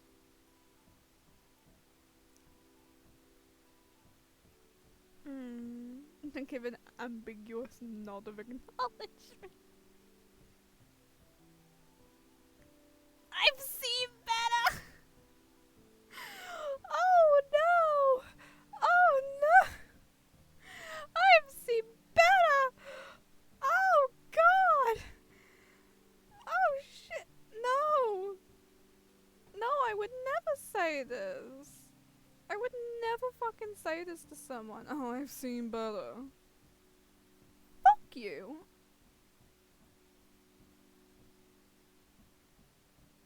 My work is far better now, but I appreciate the compliment. Despite his understated words, Ford looks surprisingly pleased. Oh, I'm very glad. Were any of these creatures dangerous? Oh, extremely. Some were worse. Dangerously annoying. Like the unicorns. But Ford seems to find his own comment amusing. He doesn't fail to notice your unease. I do have weapons in case some things escalate, so there's nothing to worry about. Oh yeah, he just casually fucking carries guns. Like the American he is. You bought weapons? This is really showing. That entire word just... yes, I am definitely not from America. Not many. I have a stun gun, my fists, and my sharp wit. Oh yeah, just casually he's got a stun gun. I feel safer already.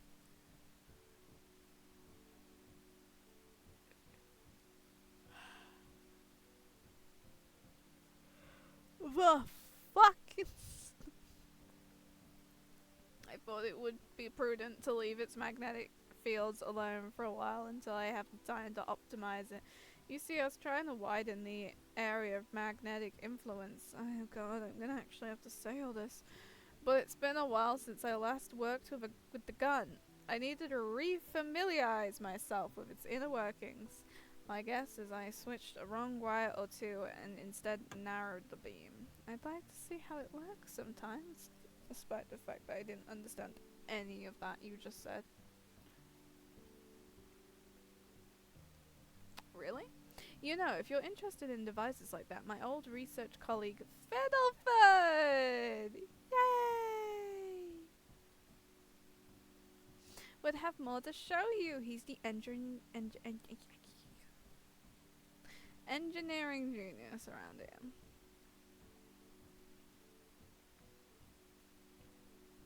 That's one way to put it. Only took 6 years for me to get it in over my...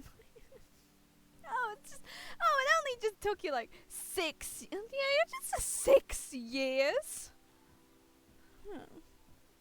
Oh, look at me, I'm going... Wee! I zoomed away, goodbye. He takes a silent moment to look away from your gaze, seemingly in bittersweet remembrance.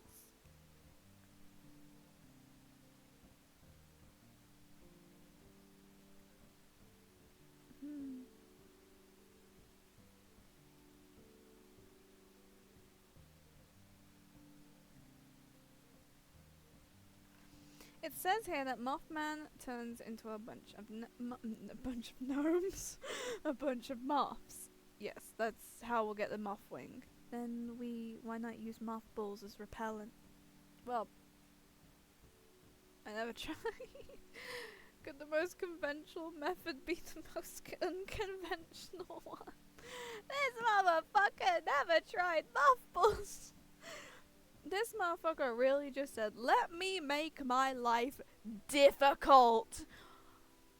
On purpose. For no reason. Other than I hate myself.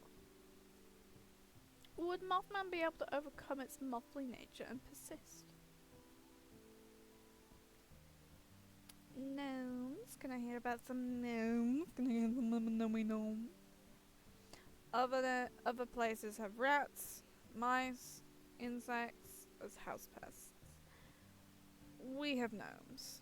Picture your typical garden gnome, but more disturbing. What about a pterodactyl? I doubt we'll spot it today, but perhaps we could go bird watching later if you're interested. Oh, another date? Oh my god. We're already on a second date plan? Oh my god. You shouldn't have. That's so sweet. Oh shit. Leprechaun. Oh god, this fucker. Ford groans. You wait for further answer. That's it. To be honest, he fucking punched the little guy, so I don't blame him. Floating eyeballs. Sounds disconcerting.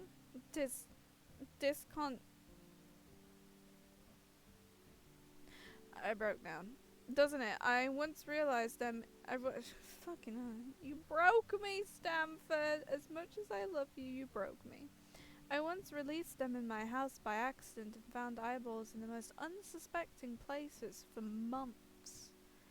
My guests chose not to comment on my choice of house decor. So you say it like you ever got guests.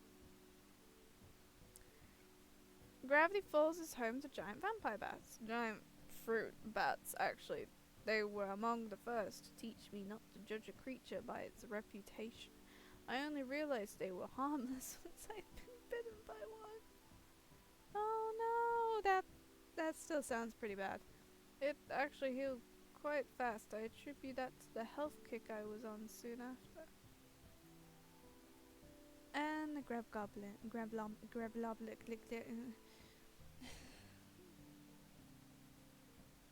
I'm gobbling these nuts. A rare specimen that I've steered clear of what accompanied by others.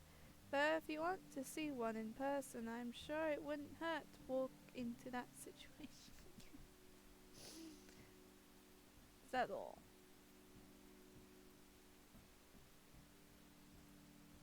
Yeah. Okay. That's all. Suddenly Ford puts an arm out in caution, slowing his pace. You narrowly manage not to collide into him and take a quick glance around to see nothing. Look there. You see what looks like a bundled up plaid shirt moving along the forest floor. Is that a beaver's? The platypus! Oh my god! Yay! I love the platypus! A platypus! Oh, what are you doing all the way out here? Can we keep it? Can we have a platypus as a pet?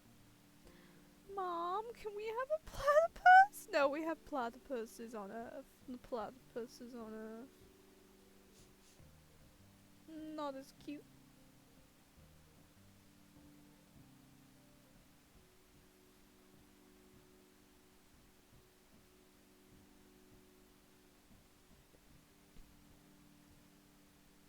Never as cute. They will never be as cute as the platypuses, I swear. The platypuses are far superior in my opinion. They're just so cute. I don't know why. I love them and I will forever love them.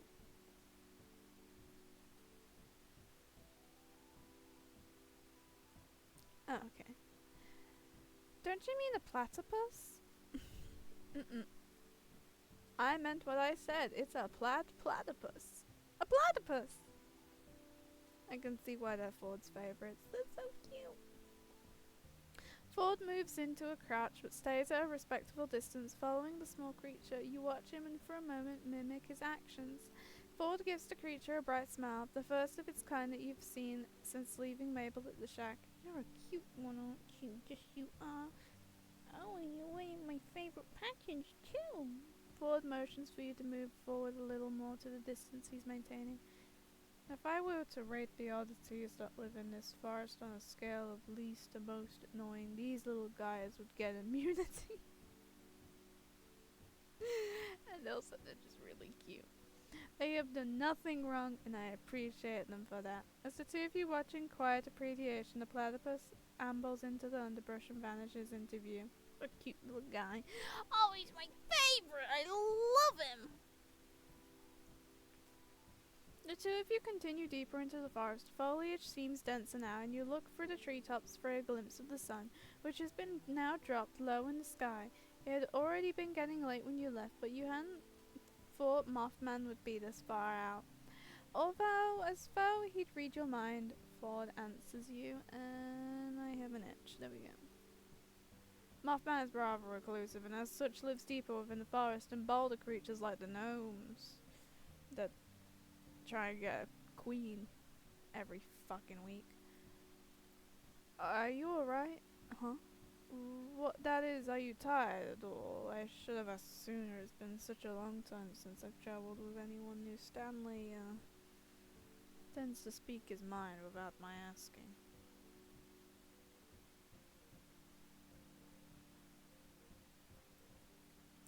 I'm worried again. Getting, trapped here at fucking bumfuck night. I know these woods like the back of my hand will make it back. At least I used to. It's been a while. In like, God knows how many fucking dimensions for 30 years. If you feel the opposite, reassured, yes I do. Yes, the fuck I do. In any case, we still have some time until sunset. Let's wait here in the meantime.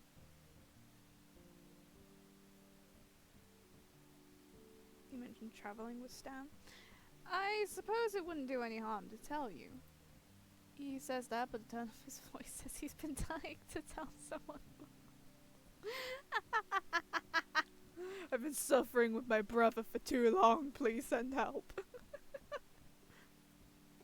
I've been sailing with Stanley around the world, chasing after hotspots of anomalous activities. I am messing with my slippers on the floor. 1 second. I can feel the skin of my feet, and I just don't like it. I don't like my feet. I need to cover them up 1 second.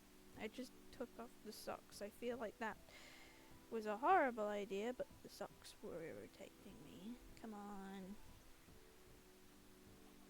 Come on. There we go. Oh, now they're nice and comfy.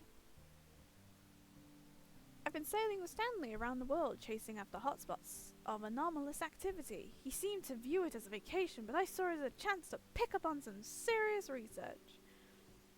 I've been rather eager to break the news of what we've found to the world, but I must first organize my findings. And if I'm honest, I still need some time to get back in the swing of things.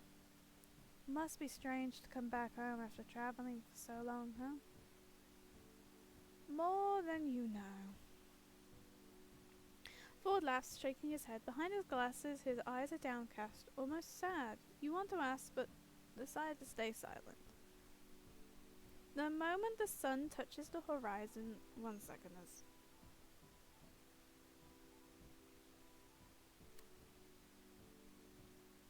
Something in my stick.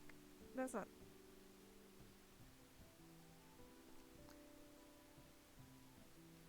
something in this slipper, and it feels like a sticker. I don't know why there is one. The moment the sun touches the horizon through the gaps in the treetops, Ford gestures for the two of you to continue. You hadn't noticed, but you'd been resting within short distance of a small clearing that holds a cylindrical stone marker. The stone marker bears intricate swirls carved into its surface. Ford reaches into his coat, produces the packet of gum from earlier, opening it and dumping the pieces out. This motherfucker, leave me alone! No! No! No! I hate it! Unsure of why you came all the way out here to unwrap gum at sunset, you decide to stick. You just decline it. Ford puts his remaining gum in his coat. How many fucking pockets does this man have? He unwraps a now empty gum packet to reveal that it was hiding a small piece of parchment. What the fuck? My brain ain't comprehending this, sorry. Folded up as to act as lining, he smooths it out against the stone, holding it under the deep orange-red light of the sunset. You step closer to look over Ford's shoulder. The parchment holds a detailed drawing of the swirls carved into the stone, documenting every... What the fuck? This is just a...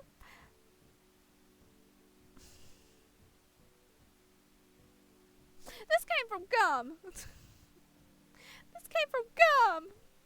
Ford weeds the words up. Such a place the Mothman doth rest. But please do not disturb his nest. If kindness be something thou bereft. No wait, seriously, is that it?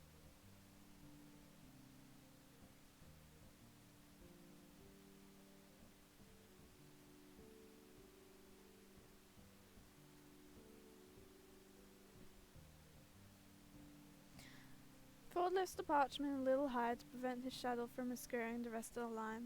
Follow by nature and turn left.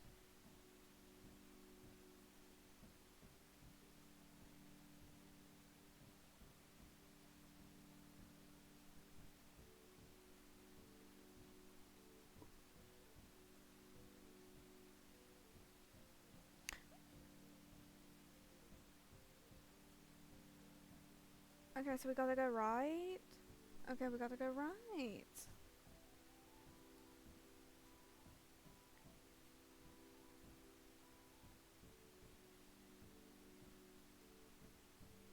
Bitch, that sounded like it was right. Give me a fucking... I don't do this shit.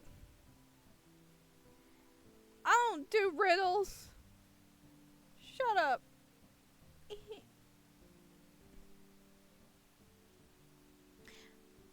Okay. Making me look like a fucking bitch. Left leads you to a where the fuck did right take me then? Because that made it sound like left would take you there. Left leads you to a dimly lit cave, which Ford says he remembers well. Except last time he was here, it was pitch black since he arrived in the middle of the fucking night. From its depths you hear the faint sound of dripping water echoing up the cave's shadow-shrouded walls. You slow as your eyes attempt to adjust to the low light. I'm just wiggling around. Look at me go. Wiggle, wiggle, wiggle. Ah, look at the gradient on him. Ford pauses in front of you, reaching into his coat for something. Hold on, I have a flashlight here in here somewhere. This cave has never received much natural light, you see, and... He rummages further and you see a couple dice. DD and Morty, DD and Morty, DD and Morty, DD, the pad of paper from earlier and a quill. Fucking course. This man still uses a quill. He has some custom pocket work going on in there too, and you bet one of its coat's inner pockets has a pen protector in it. What is going on? What is going on? Why is there so much detail in his goddamn pockets? Here we are, at last. Allow me to... Fuck, it's out of batteries. I think I have one.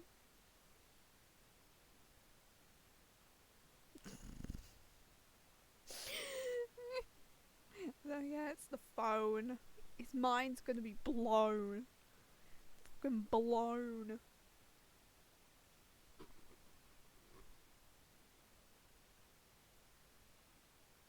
You pull out your phone and turn on its flashlight. The light is small, but it does its job. Huh. Saved our hides there. It's about to pull out match. Oh my god, I love this man, but he's so old-fashioned, I swear. With your light guiding the way, you and...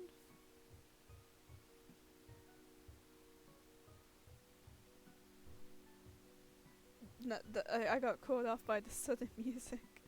With your light guiding the way, you and Ford move further into the cave, which yearns for the mines, which yawns wide around you. It isn't until the sliver of natural light from the entrance disappears that Ford speaks again. It's been years since I've been down here, decades even at this point, but I've always remembered the eye bats as one of my first discoveries when I arrived at Gravity Falls. How did you find them in the first place? One got in my house, you see, I was making...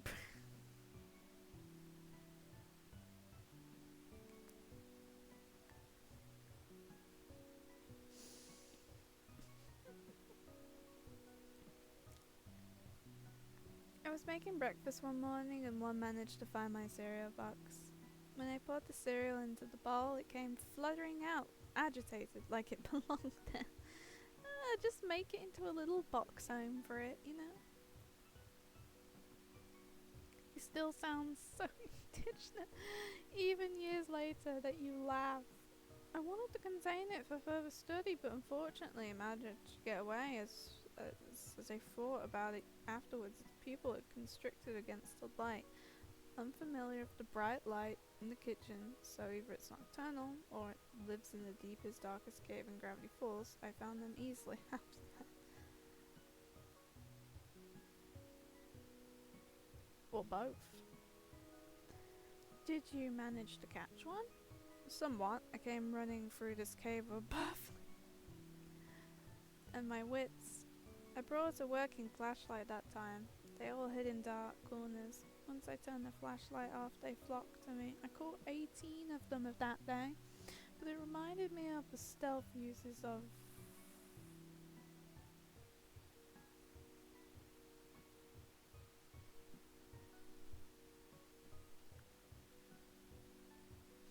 The rapid sounds of clicking claws against stones startles you. Shiver running up your spine. The dark. You turn off your light, Ford taps your shoulder and gestures you to keep moving forward. Eventually, the narrow passage widens into a dark room. The darkness shrouds the source of the dripping water from your view, but as your eyes adjust, you squint to see a strange winged shadow. I see nothing there. You lie.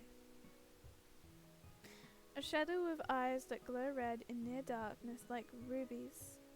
Ah! Your breath captures in your throat as the realization comes over you. Ford is apparently fairly close to you in the room. Oh my god, we are touching skin, folks. We are on second fucking base already. I don't even remember what the fuck third base is. What are the bases? How do they work again? You find when he speaks a few inches from your shoulder. Oh. Kinky. You catch the shadow of his arms swing out in a wide arc like he's introducing you to... Vida, I'd like for you to meet the Mothman. He whispers, but even in the dark you see him grinning excitedly at you. Ford looks between you and the Mothman, apparently hoping for a dramatic... Your speech doesn't seem to satisfy him though. Don't worry, it hasn't noticed us yet. Here's the plan. You make contact with Mothman, alright? He pulls out a butterfly and a large lidded jar. Where the fuck is he getting any of this? How is he getting any of this? Where is he getting this? What is going on? Now, where that one came from within his code of mysteries. We got the Man of Mystery, Mr. Mystery, and then the Code of Mystery. We'll capture one of the 100 moths that compromise it.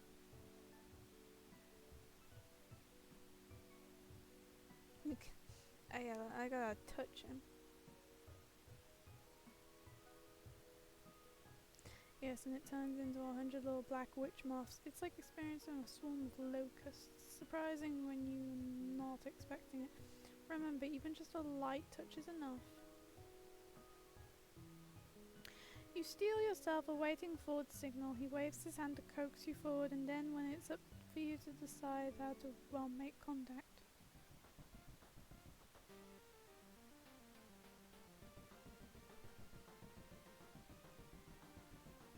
What the fuck is this video game music? I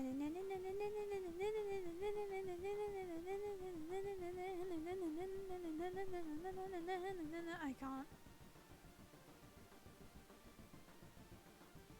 You tiptoe towards the Mothman, remembering Ford's comment on the dark and trying to channel your inner...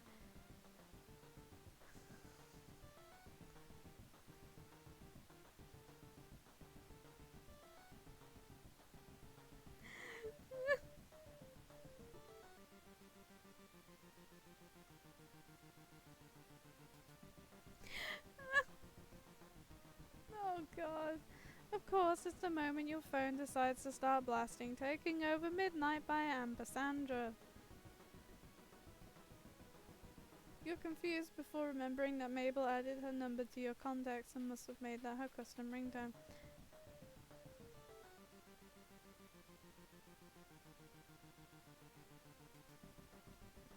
Mothman turns at the noise and screeches, but before you can barrel into it, the creature explodes into 100 moths, fluttering around you, getting stuck in your shirt.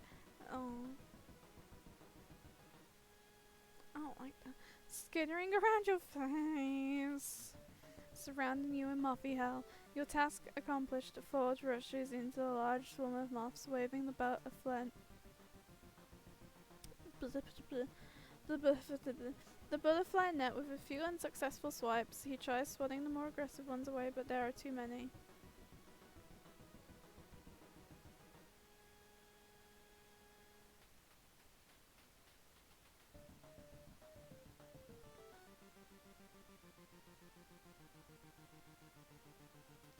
I'm just turning on the flashlight. Look at me go. I zoomed away. Shit so bad, I gotta zoom. You grab your phone and quickly switch the lights on, running to Ford's side and holding it up high. You can even attempt to call them over, despite knowing they don't respond to sound.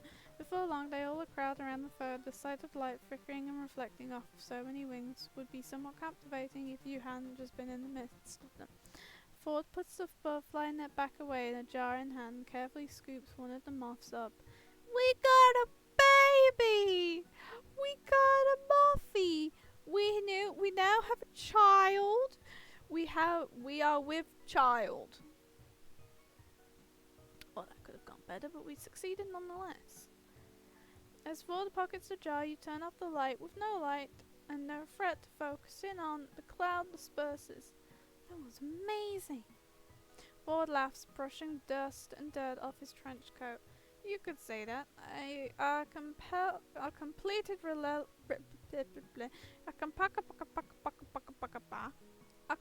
repellent is within sight. Let's head back. Ford turns to leave the cave. He looks calm and content. You, on the other hand, are buzzing with energy under an adrenaline rush. Should you go for it? We should go for a high five. Even better, a high six. What the fuck kind of glitch? Let me fucking high five this bitch.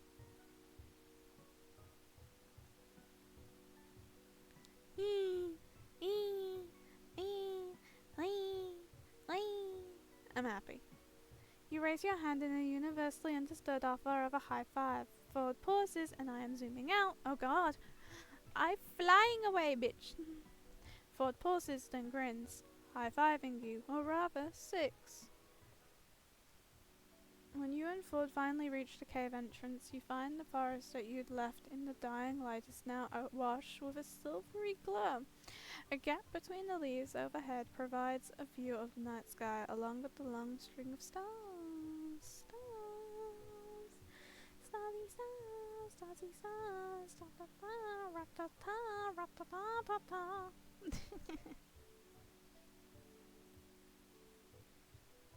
A few more steps and the Milky Way comes into view. Oh, shit. Looking as if a tear across the fabric of sky, Ford notices you. I'll be looking. See something? The pterodactyl doesn't usually come out this late. But being a prehistoric creature, its behavior is rather unpredictable.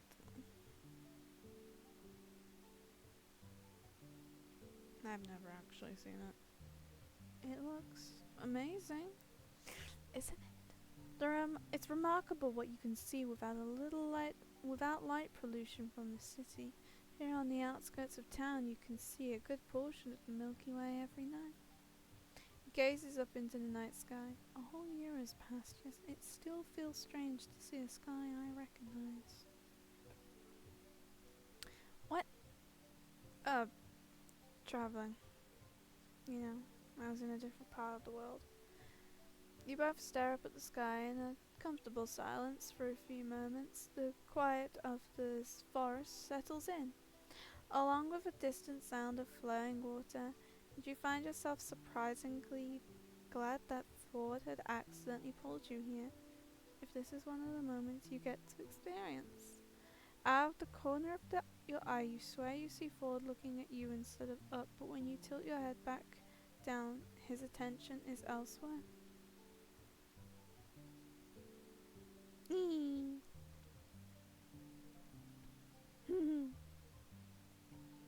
Eventually, the two of you come to a wordless mutual agreement to continue on, and you're walking again. You'll have to show me the other creatures that live here sometime. You're glad you said so when you look over and find that Ford looks pleasantly surprised to hear it. He chest puffs. Oh boy, he do be chest puffing. Oh lord, he be chest puffing all the days. His chest puffs out with pride. Of course, maybe I'll even get to spot to hide behind or tag along with Dipper when he next visits the multi-bear. Disco girl! The what? Ford taps his temple, grinning. You'll have to wait until I show you to find out. I'm holding you on that.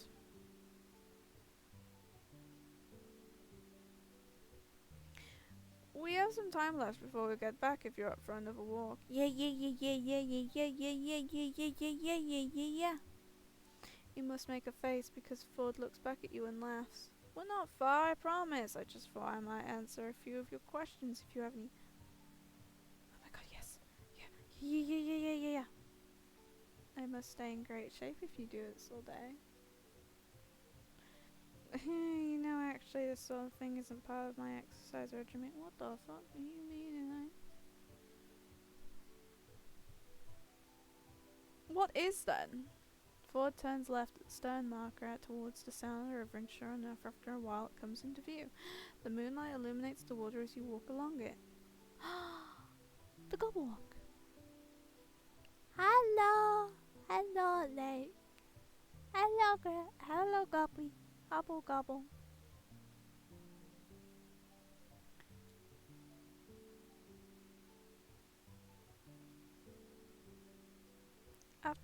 After following the river for quite a few minutes, the shoreline expands into a small round lake in the center of a clearing. Hanging over it is a large flat rock, the kind that could be used as a less than effective diving board in times of an emergency. The emergency being that one just had to jump into the lake. However, neither yourself nor Ford really look in the direction of the diving board. He leads you towards the edge of the lake where a relatively flat boulder could substitute for a bench, and the two of you take a seat.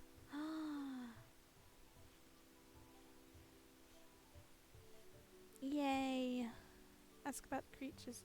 You said to wait, but can I at least get a preview of what I'd be getting into? Not content to leave them to the skipping song. Has anyone told you about the Gobblewonker? You snort, taken aback by the name, but compose yourself when Ford simply raises an eyebrow.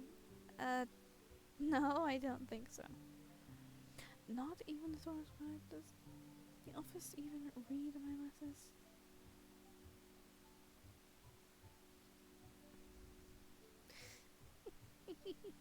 No, they're stupid. Even without the memory gun. Anymore. Ford mutters to himself something about updating the tourist guide to warn against local dangers. He sighs with a frustration that reserves bureaucracy.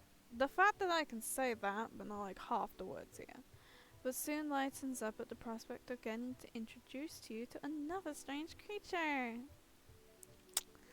Well, the Gobblewonker is a large sea creature that lives in this very lake. One could say it's our version of the Loch Ness Monster. My old research assistant apparently saw it at some point. He said it was large, grey and scaly with a long neck like a giraffe.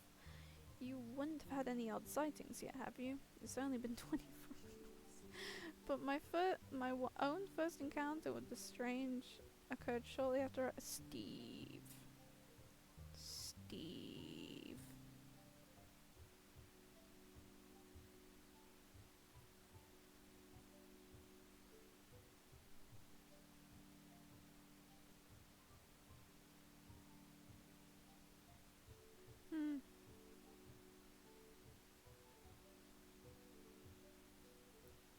I don't know what any of these two could imply, so I'm just gonna say this.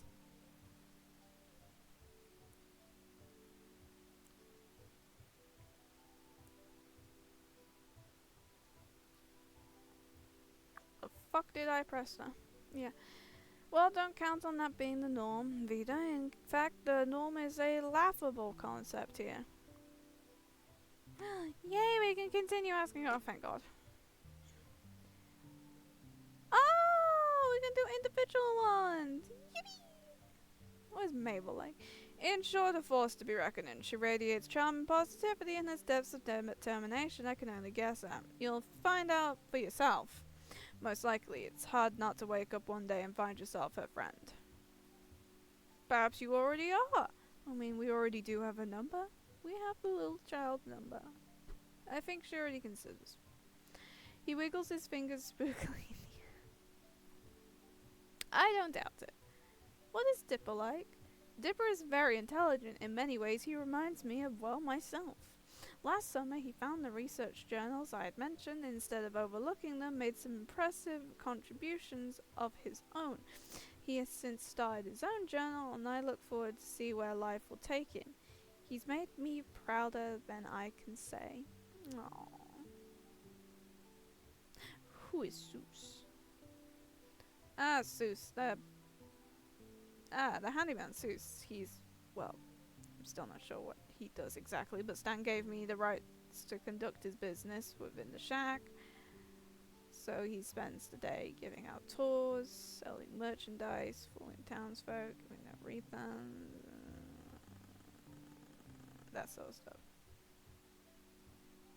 I may have not been the original Mystery Shack very often while Stan was still running it, but I believe Seuss is doing the brand name. Aww.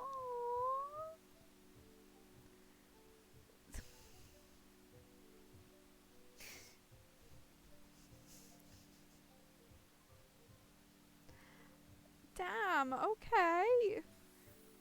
Fucking dick. What's Stan like? Stubborn? What's Stan like? Foolhardy? Stubborn? A liar? Cheapskate? But a true hero at heart. There's no one else I'd rather call my bro. Oh. Ask about the Mystery Shack? Yeah. The Mystery Shack used to be my house once upon a time, and now it's a tourist trap. I'm glad for what it's become as a home. I just wish it weren't so offending to each of the senses.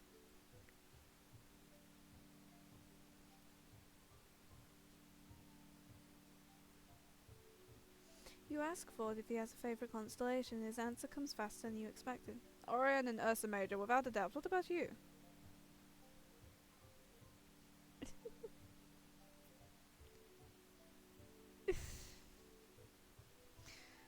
Oh, I could really give him some fucking trauma here, don't I?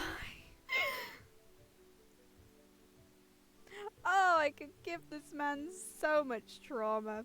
Slaps the back of the car. Slaps the roof of the car. I can give this man so much trauma. I'm gonna be nice. Coincidentally, the Ursa Major. I don't know what any of the constellations look like. I just really like them. Constellations, astrology, that sort of stuff. I find it fun. Star signs. I just find them really fun. I'm not obsessed, but I just find them fun. Well, you must have good taste. Are you okay with me really staying here? Absolutely, I owe it to you after all. You helping me today, however, was not part of the plan. You're making it rather hard to settle my debt. I think you did me a favor just by letting me come along today. The two of you share a smile. Ford looks out across the lake in thought. Vida, I have to admit, I didn't want to take you with me earlier today. I thought I'd be walking myself into an uncomfortable social situation. So did you, to be honest. And you did well out there. Not many tourists could handle the kind of task we just completed. This had potential to have gone disastrously. I mean, a butterfly net against Mothman is a 3% success rate. Dude, you're just that dumb. Sometimes the more Ford speaks, the less reassured you feel until all that's left is a distant unease. You smile anyway and nod. The two of you sit in another moment of quiet, night air pleasingly chill around you until Ford again breaks it. We should head back now. I'm sure Mabel would want to hear we've been successful. You stand and give Ford a hand up from the makeshift bench. Ford takes the lead again, and soon you're no longer able to catch sight of the lake when you catch sight of the lake when you glance back. Ford gradually adjusts his pace to yours, walking side by side with you in companionable silence all the way back to the shack. Almost there. You recognize from the incredibly flashy signs touting phrasings like "Mystery Shack this way," "Sasquatch to your left," that you were extremely close to arriving back at the shack. As you and Ford leave the tree line, you see the bright lights shining on the porch. You make out the faint outline of the kids' shadows as they run through the house and emerge in the attic window. Mabel pushes it open, leading out. "Grandpa Ford! Finally! You guys took so long! I had time to cover waddles in macaroni."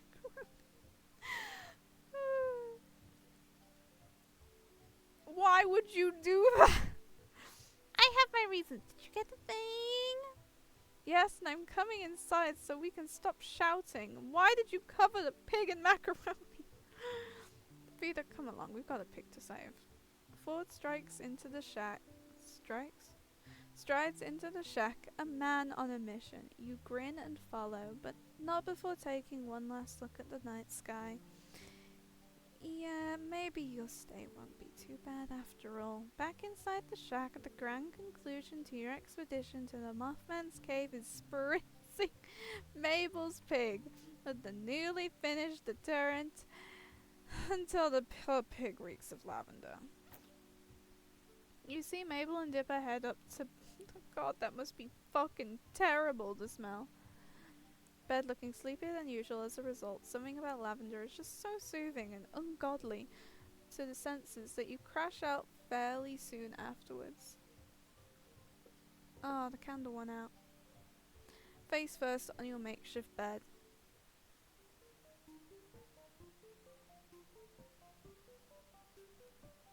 Oh, fuck. This is gonna be a lot longer than I thought. There's a love meter? Oh, heavens to Betsy. There's a fucking love meter. Oh, God.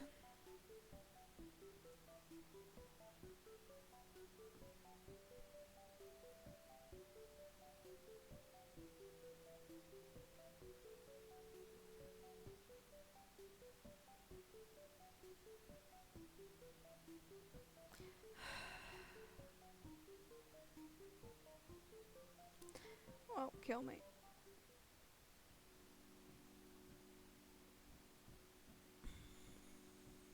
I may need to make this like a series at this point because Jesus Christ, I don't think I have the mental capacity. What do I mean? I don't think. I know I don't have the mental capacity to be doing this for like God knows how long.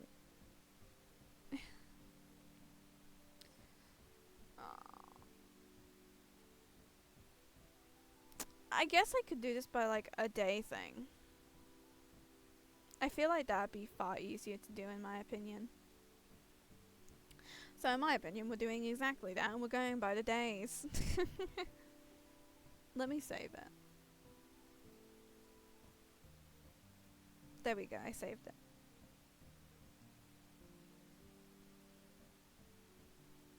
I love how it's titled Pancakes and Interrogations. I would also like to state by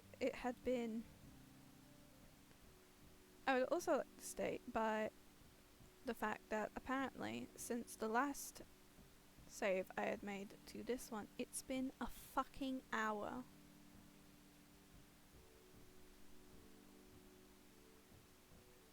Yeah, this is definitely going to be a day-to-day thing.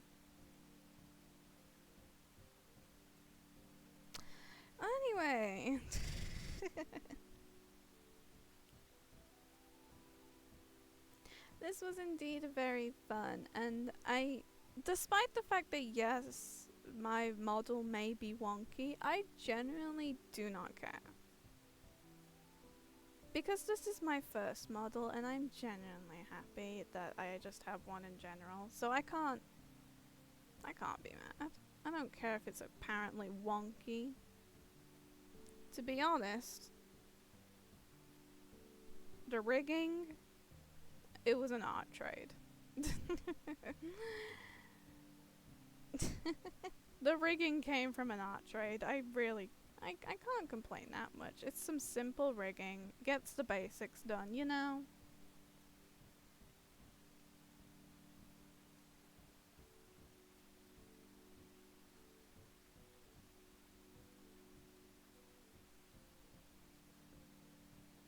I accidentally put 2 of the same saves down, so yay.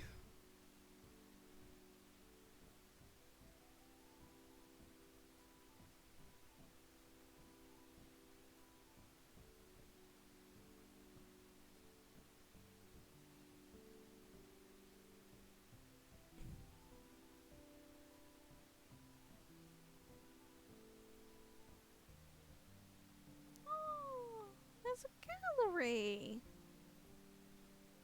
We have the little high 5. Well, high 6 in this case. Well, this was very fun to play for like a first stream with my model, and yes, I may look like I'm going to come at you from 5 feet, but I do not care. I'm gonna end the stream now. I'm gonna make this like when I play this, it's just gonna be like a day to day, a day by day. I didn't expect it to be this long. Oh my god. Oh Lord, have fucking mercy. Also, I will like to also state it is literally also midnight, almost midnight for me, so I feel like it would be far better if I didn't try and do 2 days in a row. But for everyone that joined and whoever watches it after, I'm happy you got it this far. And bye!